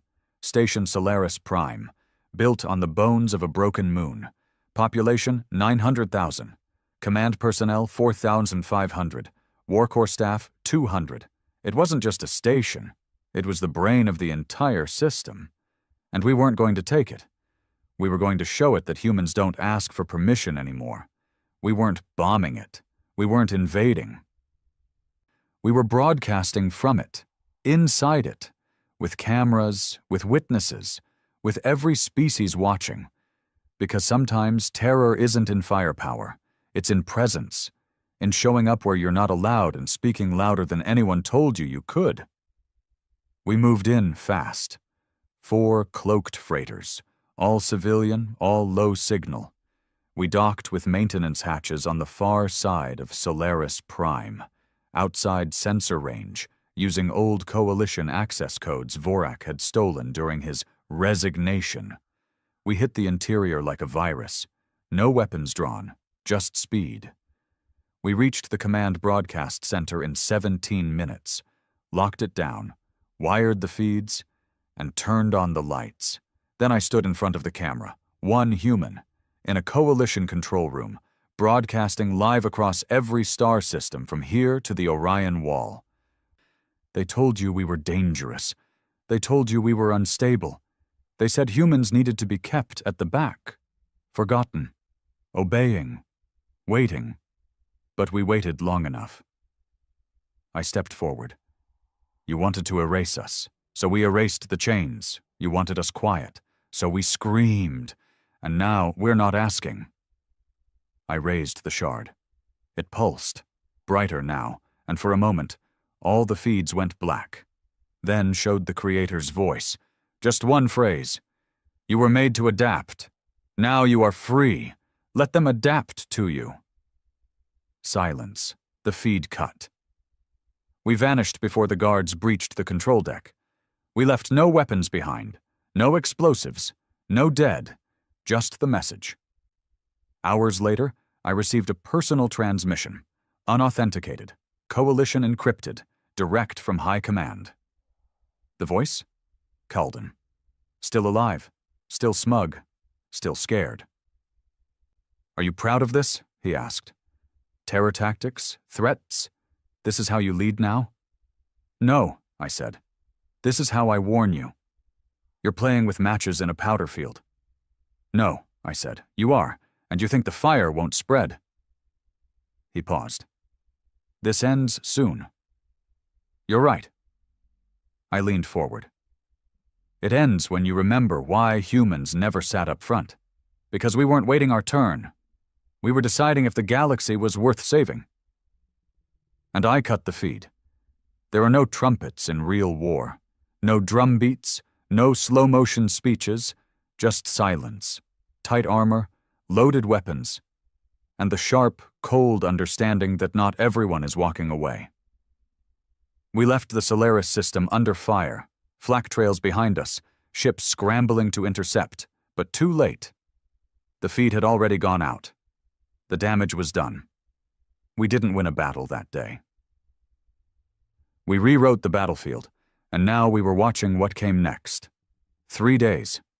That's how long we gave them. 3 days to answer. 3 days for the Coalition to pick between escalation or surrender. They chose neither. They chose something worse. They chose desperation.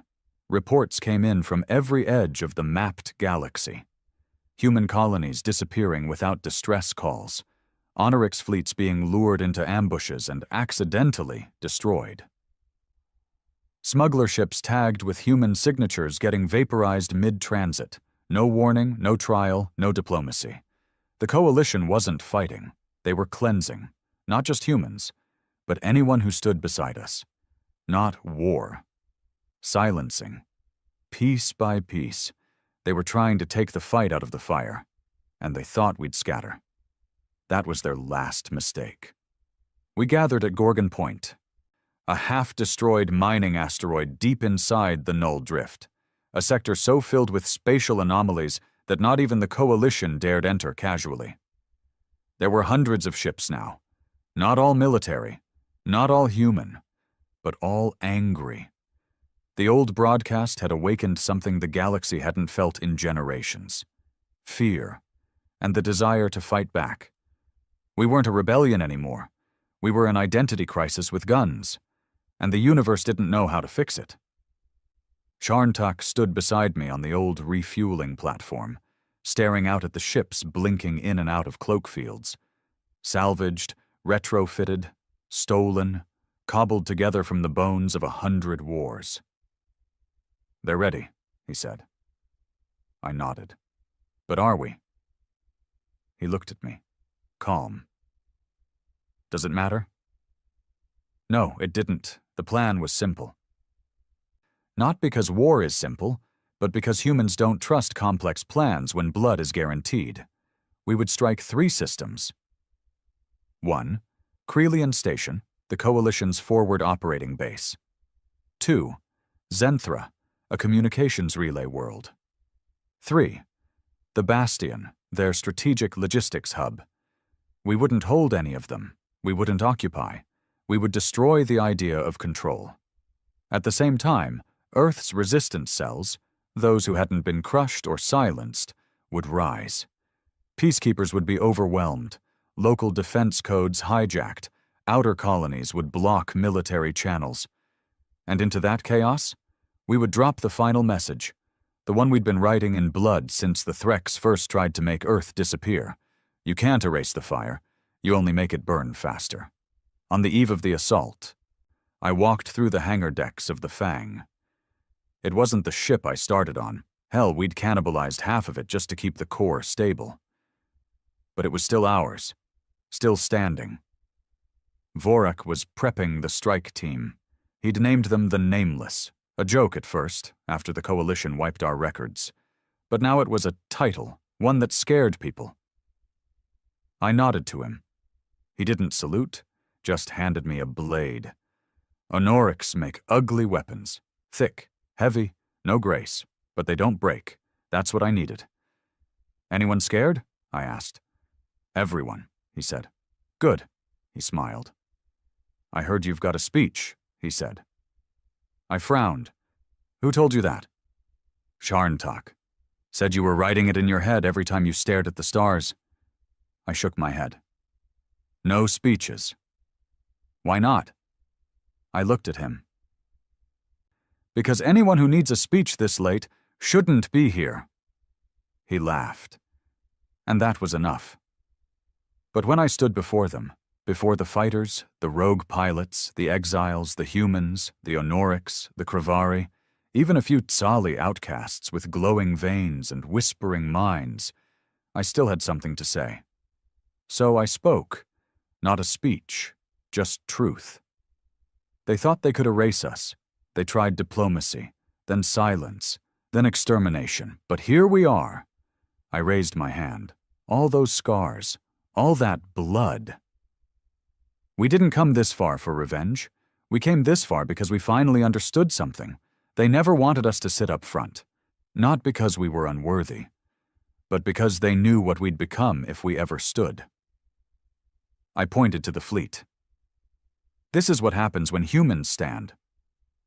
They roared, not in unison. Not military precision, just chaos, passion, humanity. We hit Krelian Station first, not to destroy it, to broadcast from it, the same way we did on Solaris. But this time we didn't speak. We just showed them the faces of their victims, miners, families, soldiers they disavowed. Then we showed the fleet, our fleet. Not CGI, not propaganda, reality. And behind it we played a single line of old Earth music. Low, melancholic, a piano note from a time before starships. The Coalition cut the feed in 17 seconds. But it was too late. Every back channel, every relay, every pirate frequency. The message spread. And they knew. We weren't terrorists. We weren't a rebellion. We were a species that refused to be put back in the cage. Zenthra fell with no blood. The relay staff surrendered the second we entered the building. One of them, a Coalition analyst, took off his badge and threw it into the dirt. Said his sister died when Earth went dark. Said he used to think humanity deserved its leash. Now, he just wanted to join the fight. We let him. Because redemption was part of the fire, too. The Bastion was different. They were ready fully armed. No mercy. No doubt. We lost 20 ships in the first 10 minutes. The sky burned with our mistakes. I watched one pilot, young, barely older than the last war I fought, crash into the hangar bay and detonate his core before he could even scream.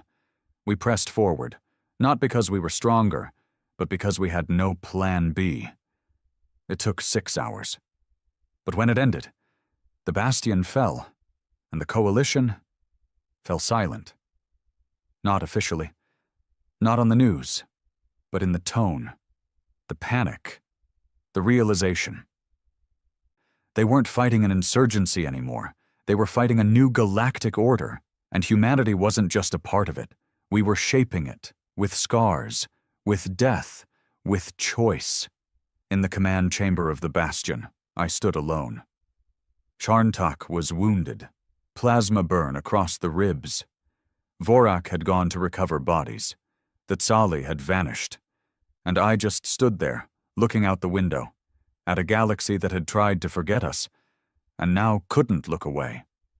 A console blinked, another transmission, encrypted, ancient. The voice, the one from the dark world, the creators, the ones who made us, the ones who feared us. "It is done," the voice said. "You have passed the point of correction. Now you choose what kind of fire you become." The screen faded. No orders, no warnings, just freedom. And I realized that was the final test. Not war, not resistance, leadership, and not just of a fleet, of a species. The galaxy would follow us now. Some would hate us, some would worship us, some would run, but none would ignore us, not anymore, not after this, not after what came next. There's a moment just before the final war begins when everything goes still. Not quiet, not peaceful, just still. As if the stars themselves hold their breath, waiting to see which name gets etched into the bones of history, and which one gets forgotten. We stood at that edge now. Not as survivors, not as rebels, but as the most dangerous species in the galaxy. The one they didn't see coming. The one they told to sit quietly in the back row while the grown civilizations handled things. And now? Now we were in the front seat. Hands on the wheel. Ready to drive this whole cursed galaxy straight into the storm. The Threx returned 3 days after we took the Bastion. Not in fleets, in armadas. More than 1,000 ships. Dreadnoughts, carriers, reapers. Their flags stripped of insignia, their weapons hot before they even arrived. No message, no declaration, just coordinates, weapons, and intent. They weren't coming to end the rebellion. They were coming to end us, as a species, as a memory, as a threat to order. We saw the scans. Vorak's hands trembled as he read them. "This isn't retaliation," he said. "This is annihilation." Sharntak stood behind him, wounded but ready. "Then they forgot how hard we are to erase." I nodded slowly. "They remember. That's why they brought everything." The room went quiet, and I finally said what none of us wanted to say. "We can't beat them. Not head-on. Not in open space. Too many ships. Too much firepower. Even if we bled them dry, they'd reduce Earth to ash just to prove a point." "So what do we do?" Vorak asked. I looked at the map, at the coordinates, and then I looked at the shard in my hand. Black. Warm. Alive. "They want to end us with the old ways," I said. "Let's end this with ours." I sent one message, encrypted, ancient protocol, same binary the creators had used. It contained no words, just our story, from the pit fights to the Threx moon, from Drelkar's reach to Solaris, from Earth's fall to Earth's stand, from silence to fire. I sent it to the black coordinates beyond the drift, to the ones who made us, and waited. We prepared for war, but we waited. 1 day, 2, no reply, no sign, no shadow ships. The fleet spread out. Faces grew hard. Hope turned bitter, and then they came. Not in ships, not in formations, just presence.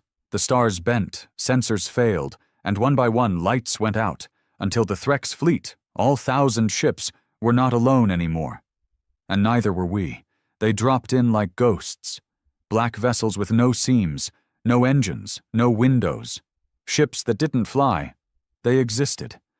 They filled the battlefield without a single shot fired. The air buzzed with a frequency only human bones could feel. The creators had come, and they didn't bring salvation. They brought a choice. The command deck flooded with noise, not sound, but thought, images, emotions, pressure. The voice wasn't in our heads this time. It was inside our blood. This is the consequence of freedom. This is the cost of adaptation. You burned. Now you burn others. I fell to my knees. Vorak screamed. Sharntak roared and clutched his head. But through the chaos, I spoke back. Not with words, with pain, the memory of loss, the fury of being erased, the pride of rebellion, the cold defiance of a species that never asked for power, only space, and the will to fight anyone who tried to steal it again. And then I said the only words I knew would matter. We are not your weapon. We are not your children. We are not your mistake. We are your equal. There was silence. Then the voice returned, but softer. Not power, not control, recognition. You are fire. And fire chooses, and just like that, they vanished. Every ship, every shadow, every presence. Gone. But not before they took something with them. The Threx, every ship, every war beast, every last remnant of the force that came to erase us. Gone. Not destroyed. Just removed. From time, from space, from existence, as if the creators had decided we'd earned the right to stay, and the Threx hadn't. The galaxy never recovered. Not from what it saw, not from what it felt. Thousands of systems watching live, hearing a war end without a weapon fired, seeing humanity speak back to the gods that made them, and not die. We didn't declare victory. We didn't build monuments. We just kept going. Because survival wasn't the goal anymore. It never had been. It was always about choice. And now we had it. The coalition fractured. Half of its member species seceded within months. The other half fell silent. Some begged to join our alliance. Others just stopped speaking entirely. Earth was restored. But we didn't rebuild the old way. No councils, no mandates, no back seat. Instead, we created the Seatless Accord, an alliance where no species sat at the head, where no one decided who spoke first, and we never again sat quietly when someone tried to talk over us. I never went back to Earth. I didn't need to. It was still there, still burning, still beautiful. I lived out my days aboard the Breach Fang, what was left of her. We rebuilt her as a museum once, then stripped it all down and made her fly again.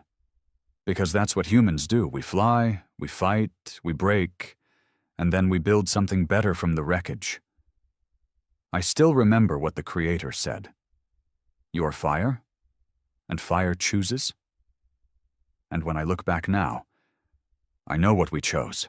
We didn't choose destruction. We didn't choose power. We chose the thing they feared most. Freedom, the real kind. The kind that isn't given. The kind that's taken. Earned. Held with bloodied hands and broken hearts, and the memories of everything we had to lose just to exist. And I know this. When the galaxy tells the story of why humans never sat up front, they'll know the truth. We weren't late to the table. We were watching, measuring, learning, waiting. And when the fire finally reached the front, we didn't ask for a seat. We took the whole damn room.